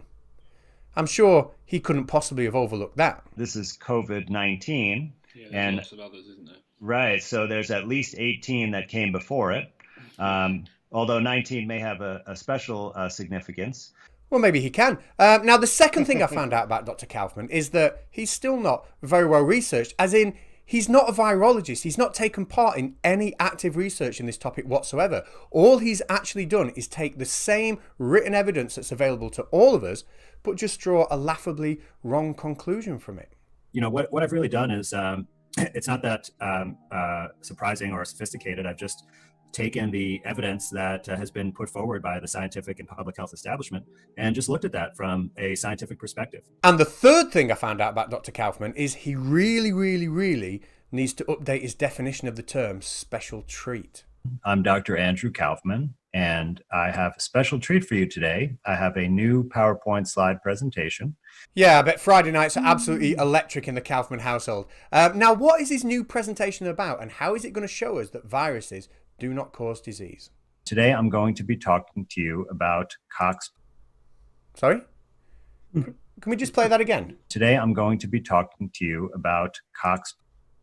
Just one more time. Just let it run a little bit longer this time, yeah? Today, I'm going to be talking to you about Cox postulates. Ah, of course, yes. Cox postulates, never in any doubt. So what are Cox postulates? Well, they've been a very important part of biology, and they were originally published by Robert Koch in 1890. And they were there to show that we'd found the cause of the diseases cholera and tuberculosis. And since then, they've been generalized. They're a set of criteria. And if we can match these criteria for a particular disease, we can show that a particular bacteria is the cause of that disease. Notice I said bacteria and not virus. That'll be important later on. But for now, here's what the criteria are. Well, basically they boil down to this. Firstly, we should be able to find the bacteria in every single organism that has a disease. We should be able to extract it and grow it in a culture. Once we've grown it in a culture, we should be able to introduce it into a new host. That new host will then get the disease, and we should be able to re-isolate the same bacteria from that new host. Right, so why is this important? Well, it's important because the whole point of Kaufman's video is to try and debunk this paper here. Now, this paper claims that it successfully applied these postulates to the SARS virus. Now, if that's true, that means viruses do indeed cause disease, and Kaufman is wrong. So how exactly does Kaufman try and worm his way out of this and discredit the work that's been done? So I came across this article that some of my viewers sent me, and it claims that Koch's postulates have been fulfilled for the SARS virus. So I want to point out that right here, just between the title and what they say in the body of this article, already they're misleading you. Because in the second paragraph, they wrote, according to Koch's postulates as modified by Rivers for viral disease. So it's not Koch's postulates, it's Rivers' criteria. which is different. And they should have put that in the title, but they're misleading you to make you think that Koch's postulates have been fulfilled. So one of the big premises of Kaufman's argument is that we're not actually using Koch's postulates. We're using something called Rivers criteria to show that the virus is the cause of the disease. And he seems to want to make out that this is some sort of dishonest action and we're having the wool pulled over our eyes. So why would we not use Koch's postulates? Well, firstly, let's remember that Robert Koch didn't publish his postulates until 1890. And secondly, let's remember that his second postulate says a microorganism must be isolated and grown in a pure culture. But this was long before anybody knew what a virus was, and viruses can't be grown on a growth medium like bacteria can. We all know that viruses need a host cell to help them replicate. So at the very least, we need to change the wording of postulate number 2 when it comes to viruses and remove the term pure culture. Anyway, back to viruses. Removing them from the host they are in and placing them in other cells purely to cultivate them puts different selective pressures on the population and can alter the virulence of that virus. Now, this process is well understood, and there are several papers just like this one which look at how the virulence of individual viruses are affected by this cultivating process. So it should be no surprise to anybody, least of all Dr. Kaufman, that Koch's postulates aren't being followed word for word when it comes to seeing if a disease is caused by a given virus. In fact, even a quick look on Wikipedia says that Koch's postulates without modification are not suitable for viral diseases. But luckily there are more suitable criteria such as the Bradford Hill criteria, which you can see on the screen right now, or the Rivers criteria, which has just been mentioned. Now, given that what I've said is pretty common knowledge, all I can think of when I hear him say this: It's not Koch's postulates, it's Rivers criteria, which is different. And they should have put that in the title, but they're misleading you to make you think that Koch's postulates have been fulfilled. Yeah, all I can think of when I hear him say that is, why are you surprised? Why do you think that's misleading? Why is it a surprise to you that Koch's postulates, which were derived before we even knew viruses existed, are not used for a viral disease? It just all makes me think that you don't really know what you are talking about. And to highlight the fact that he's making a big song and dance about pretty much absolutely nothing, we can compare the two criteria here. And I'll point you to number 2, where we talk about the cultivation of a virus in a host cell for Rivers criteria, and point number 6, which now talks about the detection of a specific immune response to the virus. Because of course, in 1890, not only did we not know what a virus was, but we didn't know what antibodies were. So there we go, the scene is now set for Kaufman to try and deny the fact that we know viruses cause disease by discrediting Rivers criteria, which he does with the type of dishonesty and arrogance that I rarely have seen in all the videos I've made. Keep an eye on this one. So notice what is not in Rivers criteria. There is nothing about genetic material, DNA, or RNA. Now, as a standalone statement, that is correct, but why do you think that is? Well, it might be because Rivers criteria was established in 1937, which was 16 years before the structure of DNA was discovered and genetic testing could begin. Right, now just bear that in mind for a few moments as we actually have a look at what the authors of that paper actually did to isolate the virus that was responsible for SARS disease. Well, they took a couple of macaque monkeys and they injected it with the SARS virus. Unsurprisingly, a couple of days later they started showing symptoms. They then killed the monkeys. Yeah, sorry bud, but not before taking samples of nasal excretions and feces, and then when after the monkeys were dead, they took samples of lung fluid. They then applied a technique called polymerase chain reaction to these samples. Now, PCR is a way of taking small amounts of DNA and multiplying them very, very quickly. Once they had enough DNA to work with, they then analysed it, and surprise, surprise, they found exact matches for the SARS virus. So that should be it, surely game over. Let's do a quick recap. Now, those of you that have been paying close attention might realise that we actually started off at Rivers criteria point number 4 here, producing the same disease in a different host. But it was only possible to introduce that virus into a different host because criteria number 1, 2 and 3 had already been successfully carried out in these papers here, which of course have all been referenced in that study. So case closed, we've isolated the virus, we've given it to a new host, it's caused the disease, and then we've isolated the virus again from that new diseased host. So ladies and gentlemen, get prepared for what must be the most dishonest debunk I have ever seen, and it comes from our friend Dr. Andrew Kaufman. Ladies and gentlemen, the most dishonest debunk of all time by anyone ever. So go on then, I hear you ask, how did Kaufman actually try and worm his way out of this one? Well, remember the study that we actually looked at just a few moments ago? where the scientists use a technique called PCR, or polymerase chain reaction, to amplify the DNA coming from the samples from the macaque monkeys. They then analysed that DNA and found it was a perfect match for the virus that they had injected into the monkey, therefore showing that they had isolated the virus from the infected monkey. Done. Do you remember that? We'll check this out. Just take the whole thing. They don't filter it or purify it in any way, but they add some enzymes that dissolve the membrane so it releases all the genetic material that may be inside of cells or particles into the free solution. And then they do is put in some PCR probes, which will amplify various pieces of genetic material, and they can then sequence that genetic material and characterize it in many ways. But this has nothing to do with Rivers' criteria. As I said before, there was nothing mentioned about genetic material. Now, if you didn't quite catch, though, what Kaufman was effectively and spectacularly saying, his whole point here is because we are using genetic analysis techniques developed post-1937, because technology has moved on since 1937, because we've got better at identifying things since 1937, and we're using techniques that couldn't be written into Rivers' criteria because they hadn't yet been invented, this whole study is invalidated. That is the point he's making. It is unbelievable arrogance and dishonesty that I rarely see, and I've seen a lot of it making the videos I do. So I wonder, does Kaufman think that the only evidence he will accept is an electron microscope image of a virus isolated from one of the macaque monkeys? But don't you worry, Mr. Kaufman, because in addition to the compelling genetic evidence that we have, this picture here shows virus particles that have been isolated from the nasal swabs of those infected macaque monkeys, and they display perfectly typical coronavirus morphology. Now, it appears that Kaufman has a pre-ready response to that point also. Apparently, when we're looking at viruses under an electron microscope, we're not looking at viruses, we're looking at something else. But I'll get back to that point in a minute, after a quick message to these guys. Oh my god, Conspiracy Cats doesn't even know who Kaufman is. What an absolute frigging potato. I had no idea he was so irresponsible, not doing his research like that. Makes me really sad that we're the ones that are really far ahead of everybody else and these people are still so far behind. Oh, anyway, I'm off now for my advanced shoelace tying class. I did really well last week. I managed to tie the left one, so I'm going to try and do both this week. But something's about the right one. It just makes it seem a little bit harder. I don't know what it is. Yeah, I think for those guys, it really is time for a quick verbal slap back into the real world. So when I tell you things like viruses infect cells, rather than just reply with the word how in capital letters and then follow that up with comments that display your overconfidence in your own lack of ability, why don't you take your own advice and do a bit of research? Maybe read a scientific paper, like this one, or the many papers like it that will tell you exactly what you need to know. Now, I know it's difficult and it's got a lot of big words in it, and I know it's easier just to watch 6 or 7 YouTube videos, but when you take that approach, you end up believing in all sorts of unvalidated nonsense that you yourself lack the ability to explain.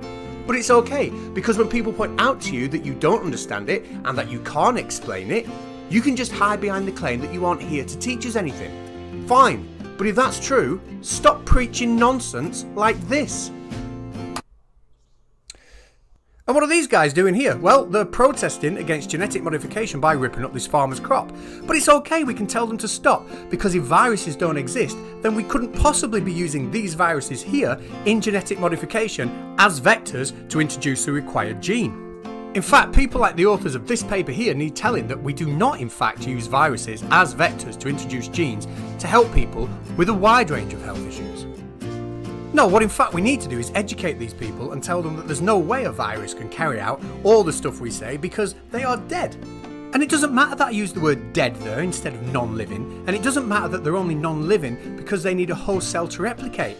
When did facts ever get you anywhere?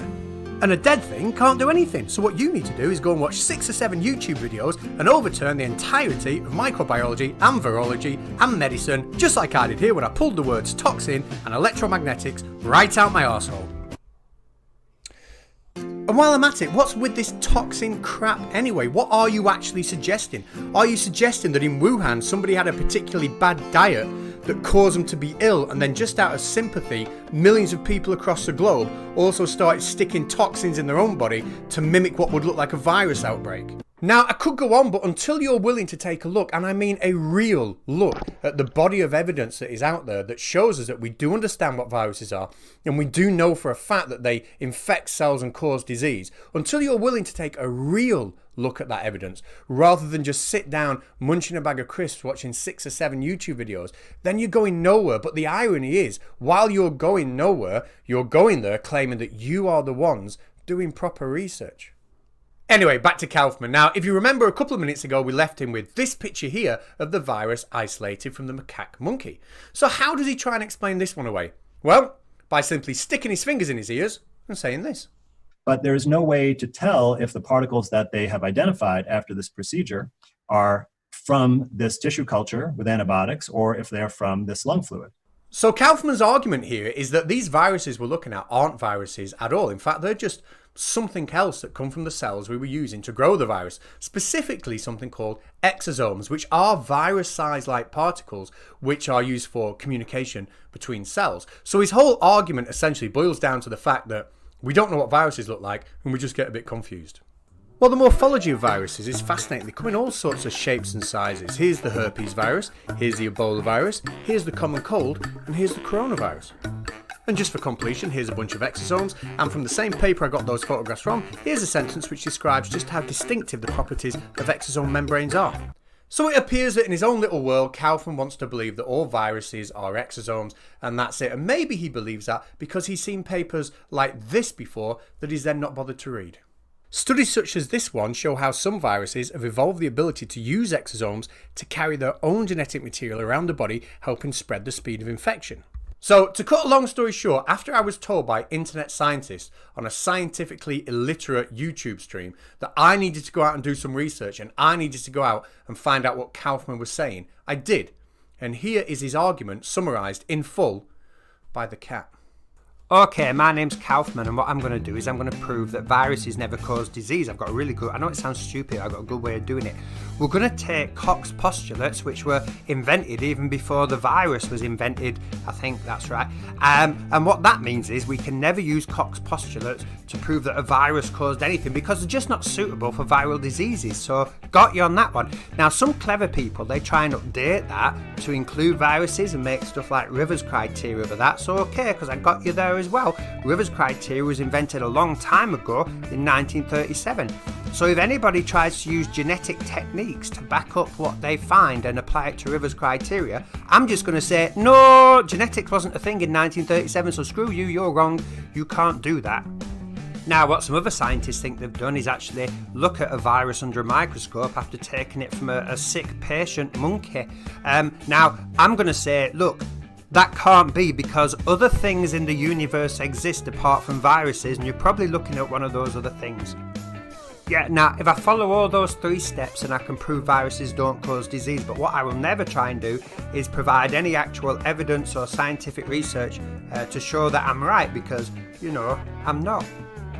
So there we go, what a load of tosh. Now, you might remember earlier on in this video, I showed you 4 references which showed that Rivers criteria 1 to 3 had been met preceding the SARS investigation that we've looked at today. Now, Kaufman does go on to try and discredit those, but he does it spectacularly badly, as we might expect, and I don't want to make this video go any longer than it has, but if there is demand, I will go back and I will show his mistakes on those points as well. But for now, I did mention at the beginning of the video that being polite on Arwen's stream will come back to bite me in the bum, and it appears that it does. It appears that sitting there and disagreeing politely will get you banned and insulted from Arwen's channel. Enjoy, and I'll see you later. Sorry for the swearing, it's just the conspiracy. I should ban him. This guy is just disgusting. This stupid calm demeanor is absolute doubling, tripling, quadrupling down on stupidity. And just being so polite. So polite. You're so polite. Yet you're beep. You just lie to yourself for everybody to see. Yeah, I'm sick of it. Beep. Beep off and your polite bullshit. Beep off, conspiracy cat, you stupid beepity beep beep beep beep beep. You stupid retard. I think Conspiracy Cat's got under his skin. Yes, I think you might have done, because they do particularly hate it when you just carry on being calm and polite. I had a stint in between proper jobs. I ended up working in the factory for a few months, and one of the young lads there, his dad was ex-army, and I think he was shift manager of the night shift, but he seemed to think that because his dad was somehow, in the management tier, that gave him carte blanche to do and say whatever he liked. And he used to try and wind me up all the time and get me to snap. And I think he actually wanted to physically fight me. And I just remember one day standing at this pillar drill, drilling holes in these endless series of aluminium bits and bobs. And he kept going and he kept going. I just smiled and ignored him. And he said, "Do you realise how much it winds me up when you just ignore me?" Smile, nod, keep on drilling. He was not the sharpest knife in the drawer. Let's put it that way, The answer to that question is no, but I do now. Thank you very much. Well, I was already well aware of it, but he'd been going at it for like sort of 10 or 15 minutes, and he wasn't getting anything out of me. And I'm just, operating this pillar drill, drilling these holes. They're bits of aluminium angle. It was a glazing company or something, if I remember rightly. He was getting so wound up, and I thought, keep on going, mate, because you're going to have a heart attack in a minute, and you're only in your early 20s. And it's just when he said, "Do you realise how much it annoys me, how angry I get when you just keep ignoring me?" Well, keep ignoring you. Yeah, keep ignoring you, mate. Wow. And even some of the other guys within earshot just sort of looked at me and gave me a smirk as if to say, "Oh, you've got his number then," Bless his cotton socks.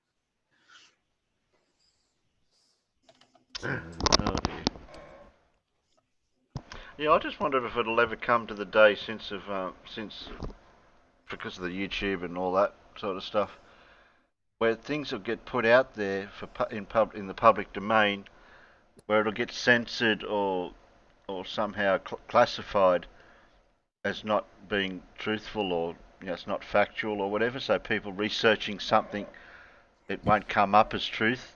It's complete made up sort of thing. And that's what happens with people that are out there looking into videos and going, "Oh yeah, I watched all these videos and this is what they said, so that must be the truth." And I'm thinking, no, this can't keep going on like this all the time.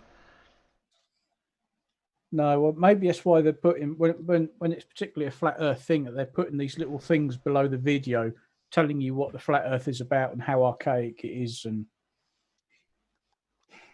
there's always the other twist on that, Terry. What happens when? Because someone makes a legal precedence that someone follows the advice of the information that they're given on YouTube, and they die, or heaven forbid, they kill a child or something along those lines, because they followed the advice that was given on YouTube, and then it comes back and bites the creator on the arse because they've followed what they've been told here, and it was not right. Now, Stewie's saying that there's a disclaimer under Flat Earth videos. Yeah, there is. I think it links to the Wikipedia page or something, doesn't it? Yeah, it has been for a while.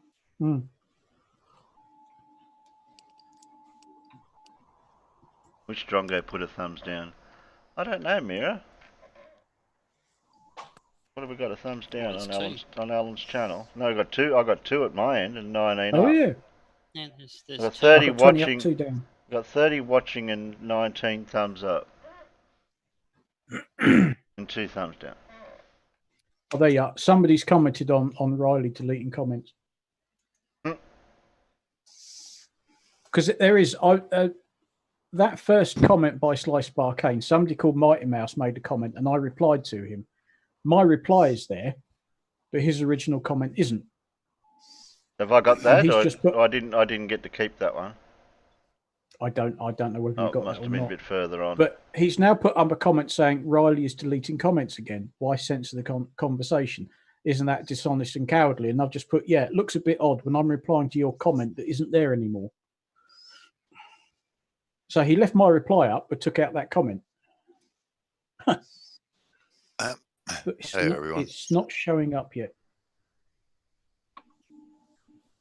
I hear Is a Alan strange there? I hear a strange voice.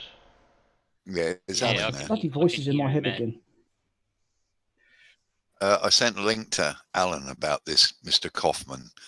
He likes to do natural medicine. He's a bit of a nutter. Natural medicine.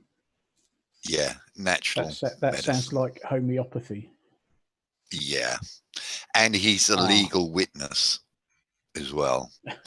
And he does other stuff. He's qualified, but I think he's lost the plot somewhere. Yeah, well, so's that dozy woman who keeps going on about Planet X and all the rest of it. She's qualified, but she's completely Actually- off her fucking rocker. Oh, I just had a thought. Now, doesn't Astronomy Live's Yes, it's not showing. robot? It's not showing yet. I've looked. Oh, you're watching it? Oh yes, of course I am. Yeah, it's not showing up anything after the 14th of May, so it might take it a while to catch up. I don't know when it looks. I don't know when it does its.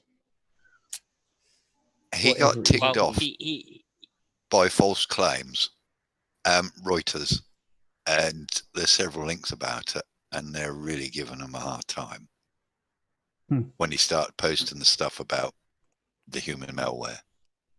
They Reuters, yeah, he posted it, and everyone's jumping on him. So I should imagine he's going to get ticked off by the I don't know. It's not the board, is it?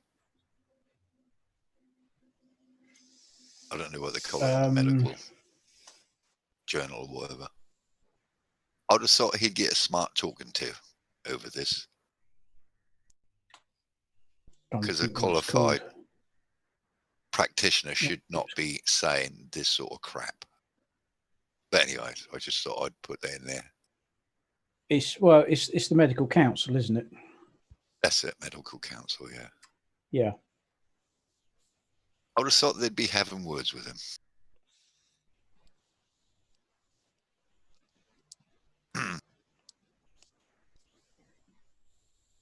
Do we have another video, Terry? One more. Yeah, I was he just said he going got a back couple in the of them. comments. Yeah, see the comments on Riley's video now are all over the place, and of course Riley's sort of just doubling and tripling down. Yeah, I've only got the Rumpus slide conversation. That's the only ones I've got. Maybe I should have kept him going to get others. So Sly said, "Sleeping Warrior, oh dear, seems like Riley's removing comments again." And Sleeping Warrior's come back. "I'm keeping the pinned comment tidy. I won't let you two Muppets get drowned out by sock accounts and faceless trolls." Oh, I've been promoted then because he's left my comment in there. Well, it's probably because you've got a picture rather than just a letter on your. Well, he knows who I am because he's spoken to me.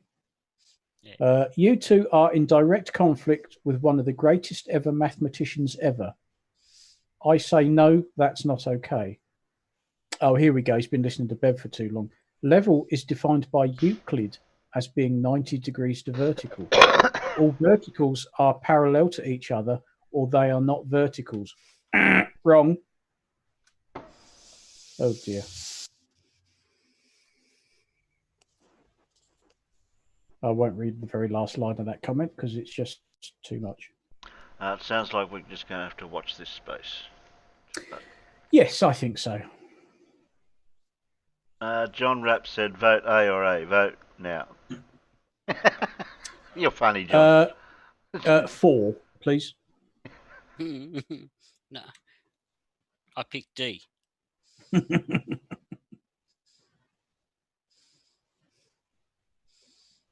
Press play, please, Terry. A look at allegedly Dave's Flat Earth 101 presentation where he talked about Earth's movement. It had fail after fail after fail contained within it, and at the end of the video I asked if you'd like to see more of Dave's presentation. The decision was unanimous, so this is debunking allegedly Dave's Flat Earth 101 presentation again.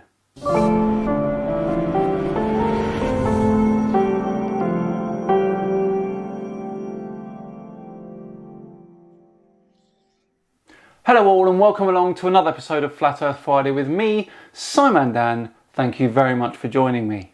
Before we begin today, I just want to give a quick shout out to the sponsors of today's video, Raycon.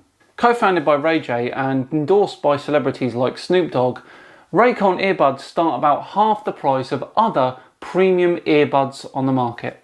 And they sound just as amazing as other top brands that you know. Their latest model, the Everyday E25, is without doubt their best one yet, with 6 hours of playtime, 6 isolating 10 hours of podcasts, and for Friday the other day, listening to those crazy flat earthers in 25s can fully charge.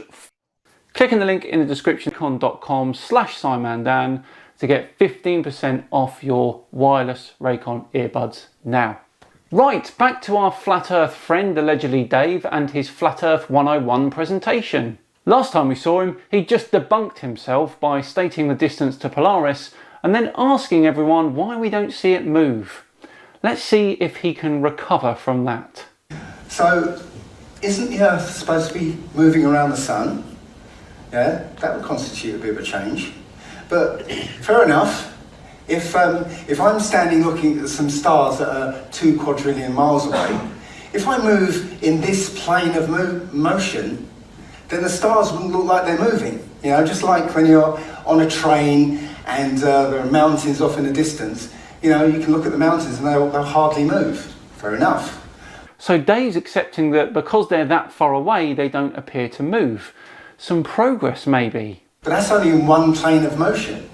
You know, if I was to look at the stars and move in a different plane of motion, well, the stars disappear. Or a different plane of motion, the stars disappear. That's because you'd be looking somewhere else, Dave. Is he joking there? Right, but here we are. Yes, we're moving in one plane of motion, but the pole is off-centre.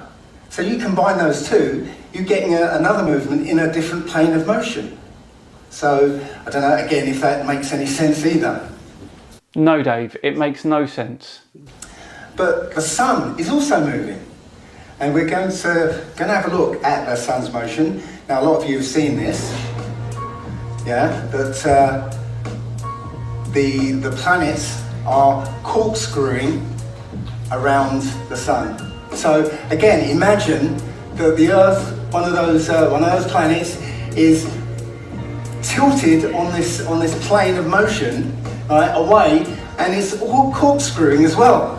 How can it possibly continue to point to Polaris? Well, is Polaris stationary in our galaxy, Dave? Or is it moving in the same direction we are? Our orbit around the Milky Way is so large that it takes 230 million years to make one orbit.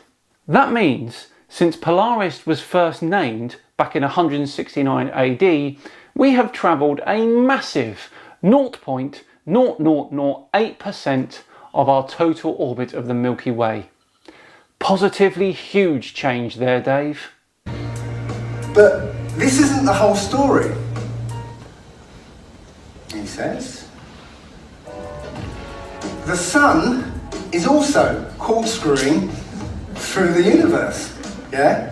Now, I don't know if you remember, back in 2012, that was supposedly the time the Sun moved across the plane of the ecliptic. Does everybody remember that? Oh, come on, wake up. I know it's after lunch. But, so the Sun is going up and down. So it can't literally just go up and down. And it can't do a sine wave motion. There's no physics for that. The only thing it can be doing is this corkscrewing motion. Okay? So, how are we getting star trails like this? It's only accounting for one motion, and it's the slowest out of all the other motions. The stars that we see in these star trail pics are all located within this circle, an area of space that is all orbiting the Milky Way as we are, and an area of space that is still immensely vast. Everything is so far away from us that the only motion that matters is the rotation of the Earth. This is impossible from their model. Well, no, as I've just explained. This is what they're also telling us is happening. Yeah? That, you know, it's that the stars are static and it's the Earth moving. Again, this is one of those trains. Yeah? Which one's moving? Okay? But who thinks this is ridiculous? Dave is literally showing evidence that the Earth is rotating and laughing at it at the same time. Glorious. But we have some experimental proof that this isn't what's happening. So I've attached the whole setup to this is Rob Durham. Tractor, which I've blue tacked to the table, and I've blue tacked the actual frame to the table as well. So this here is the. I'll stop you there for a second. He's using a gyroscope. Dave, don't talk about gyroscopes. A 15-degree-per-hour drift. Thanks, Bob. The damage has already been done there. Needless to say, though, the gyroscope doesn't move, and Dave believes this is evidence for no rotation. However, the problem with small mechanical gyroscopes is that they are easily overwhelmed by non-inertial forces such as friction. In this case, I would postulate that the Coriolis force that the gyroscope is counting on for it to move is weaker than the frictional force of the moving parts of the gyroscope. How many of you actually understand what Aries failure is about? Put your hands down and come on, be honest. Well, I'm going to play it anyway for those who don't know. So this is one of the first videos I ever watched that kind of pushed me towards flat Earth. Here we go. The video that turned Dave should be interesting. Because even though this guy Malcolm Bowden doesn't believe in the flat Earth and he's actually come out against it and everything, you know, he's actually saying that the Earth is stationary, you know, and here's the proof of it. If a telescope is pointing at a star and both are stationary, then obviously the light comes straight into the telescope. In 1729, Bradley found that he had to tip his telescope forward very slightly to get a star in the centre of his telescope. It was assumed that this was due to the motion of the Earth around the Sun. Let us assume that the telescope was moving at 5 miles an hour and had to be tipped 5 degrees.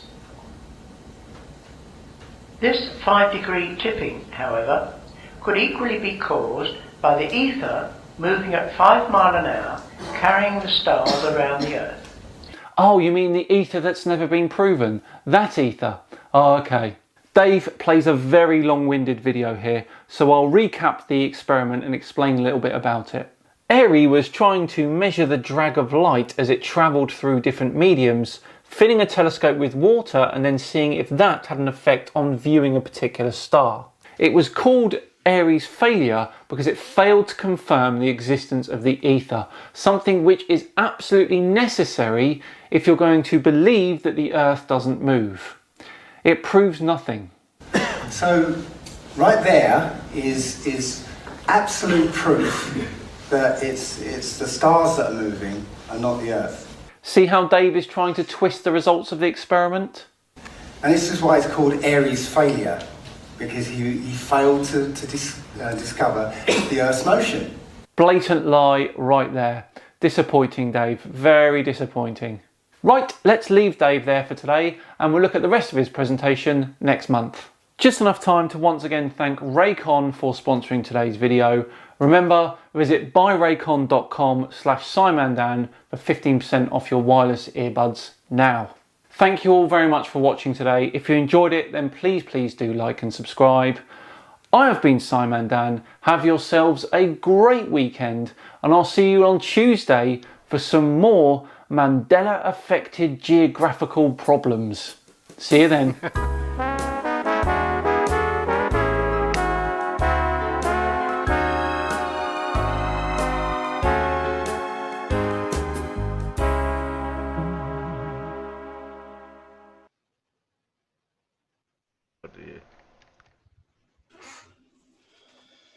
Good old Dave.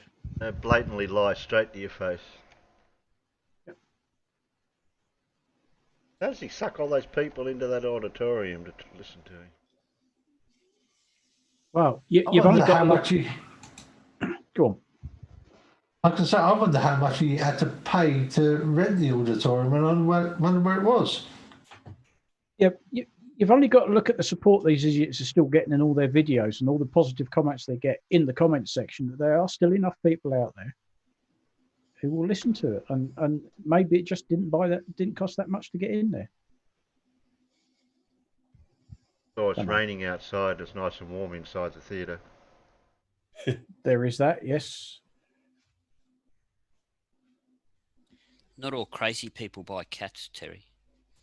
So they need something to do rather than going home. Okay. I've got cats. Well, I'm not saying all people with cats are crazy. Yeah.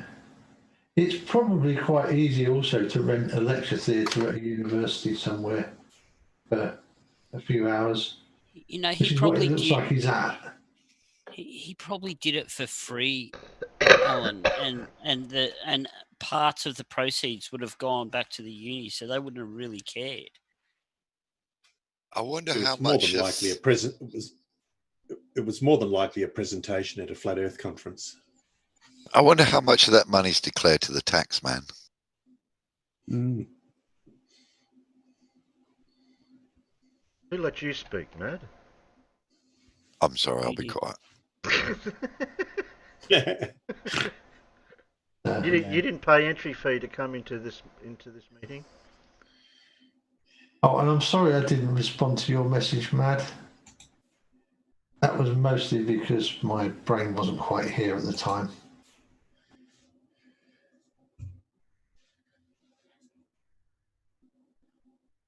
Hey, Mad can't hear you now because he's deafened himself. Wally. Probably listening to us on YouTube.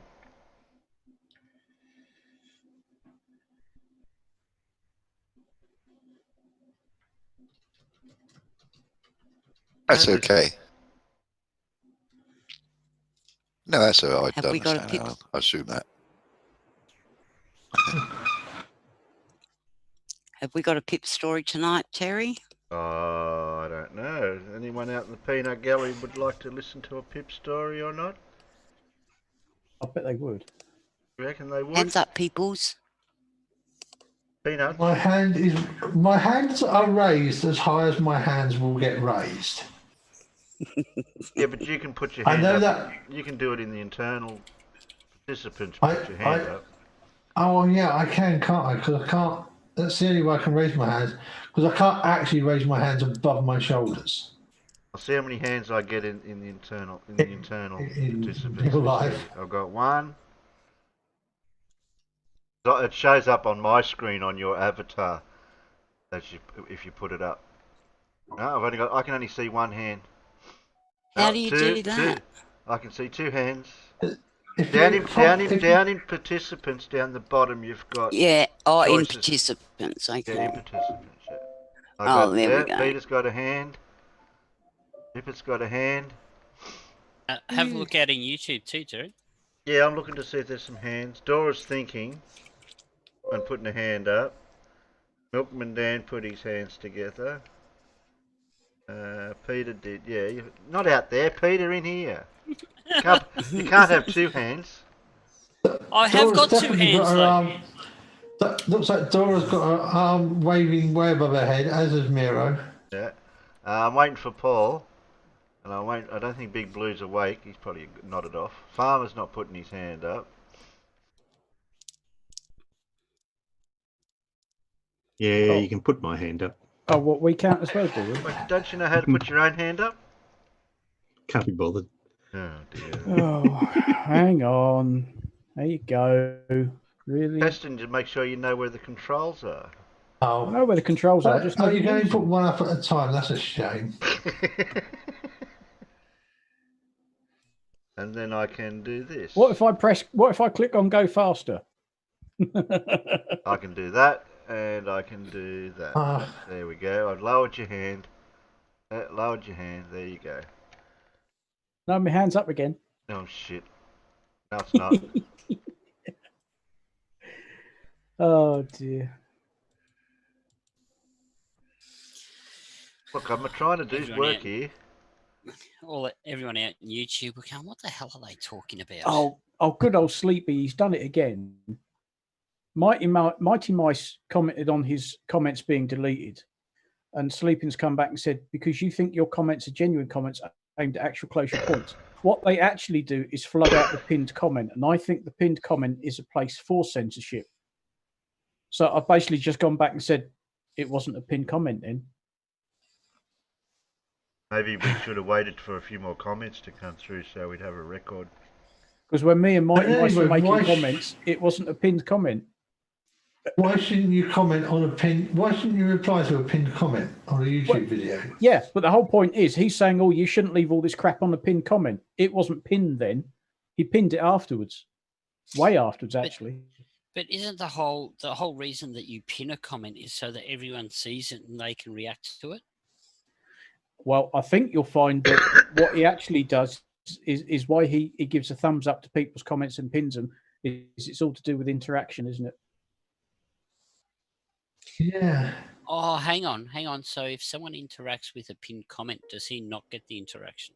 I don't know, but I think that's because I've had comments where I've left comments where I've been having a go at him, and he's put the little sort of heart symbol next to it, and you think, you don't like my comment, but if you interact, that puts up your interaction figures, doesn't it?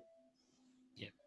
And that's why he's commenting all over the place as well. He's interacting with people, and that's all a plus on his YouTube account, isn't it? I can't put my hand up anywhere. I'll have to put my hand up out in the peanut gallery. That's one of the reasons why I don't care I don't care about the trolls coming and trolling, as long as they're not being offensive. Yes. Because it's all interaction. Correct. In the chat, in the comments, in the chat, whatever. They can come and be idiots. They're just showing how silly they are. Mm. As long as they're not being, if it's offensive, then that will get deleted. And I'm if sure they're Rodney repeatedly understands, offensive, then they'll get banned. But really, the only reason I'm going to ban somebody is, and I will approve that, but it's starting to get a little silly. Yeah. And Milkman Dan's getting a bit overboard with these emojis. Yeah. Yes, Milkman Dan. Yes, we know that there's all those emojis. Yeah. Okay, just waiting for the P word. And what with? Press play, please, Terry. What with? If my name wasn't Terry, if it was Peter, it'd work. Yeah. Don't get that. I don't, that's for sure. You can change your name to Perry. That worked for me. Okay.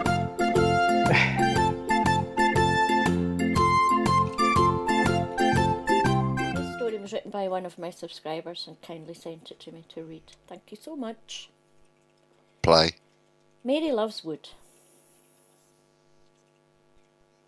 Mary loves all kinds of wood. She likes wood from all over the world. She likes wood that she can play with and wood that she can work on. She likes wood that she can climb on and wood she can sit on. She likes the way it feels in her hand and she loves to watch it grow. Watching a tiny acorn turn into a big strong oak is something she enjoys very much. Lots of Mary's friends are happy to let Mary play with their wood. If you see Mary, show her your wood and she might become your friend. Mary loves wood. Mr. Murphy has wood that he likes to get out and show people when he's had a few too many drinks. He says it's the best wood in all of Ireland. He calls it his shillelagh. It has a funny bend in it that Mary doesn't really like. She prefers nice straight wood. Mary visits Mr. Flynn in his workshop a lot. It's very noisy in there, and once Mr. Flynn misunderstood Mary and showed her his chopper instead. It was a great big one, with a long thick shaft and a nice shiny head that he polished every day.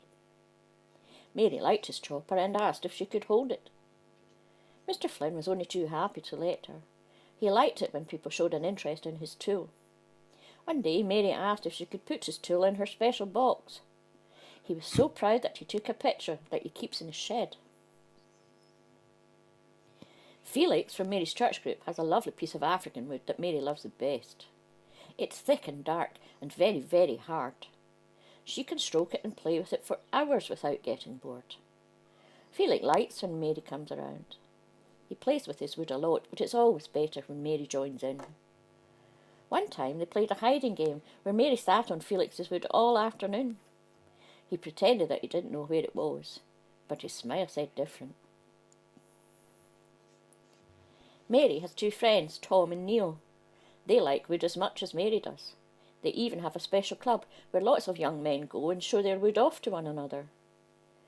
Mary asked if she could come along, but they said it was for boys only. Mary thought that was unfair, but Tom said there was a club that she could join. Mary tried, but it was full of women who read poetry and spent all day talking about their pussycats. Mary has her own little pussy, and she didn't want to hear about somebody else's. When Mary told them that she loved wood, they became quite angry and asked her to leave. Mary showed them her picture of Mr. Flynn's big shiny shopper, but that just made them angrier. One of them was so angry, she fainted. On her way home from the Pussycat Club, Mary saw that there was an arts and crafts fair at the community centre. There was a man in there with a huge piece of wood. He liked carving and said he was going to make some farm animals. He liked making birds too. Oh, thought Mary, her eyes lighting up. A great big wooden... The end.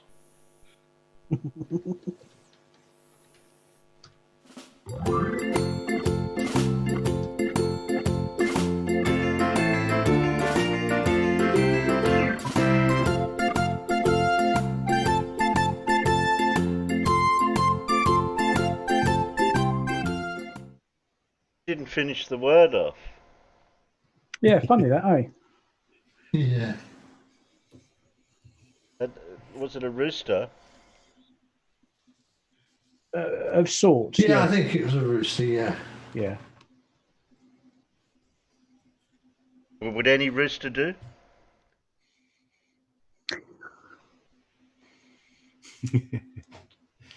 Well, it had to be a cockerel.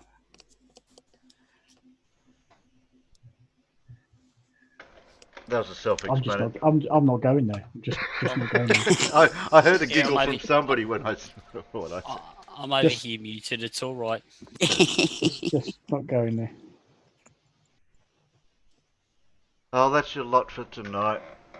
Oh, we're stretched to 4 hours, so that's not too bad. After shows in Discord after this, anyone out in the Peanuts, if you just want to come over there, hang out.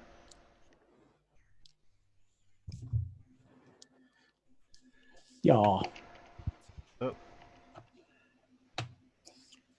Hey, Terry, since Casual's not here, who's bringing the team biscuits this time? Yeah, where is Casual lately? He's been avoiding us. I think he's working somewhat. Oh, okay.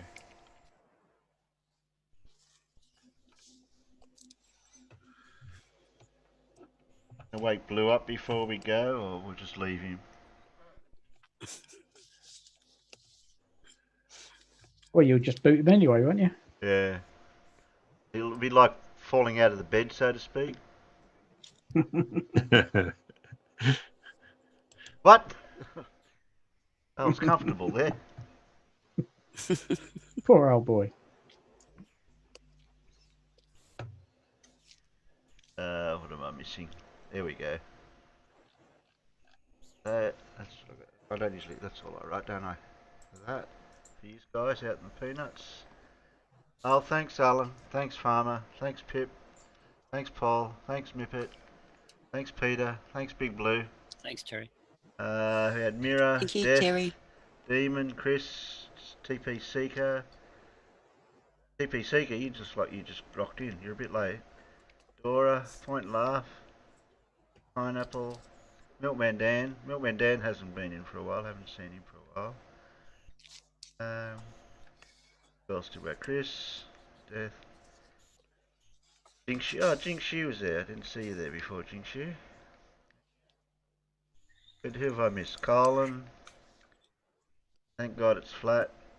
TP Seeker, Sable Eagle. I wish I knew how to say your name right. Stewie, Bacon Earth. Okay, guys. Night Peanuts. Night Peanuts. Peanuts. Night Peanuts. Thanks, Colin, for this morning. Night Monkey Nuts. Monkey Nuts. Monkey Nuts. Monkey Puzzle Nuts.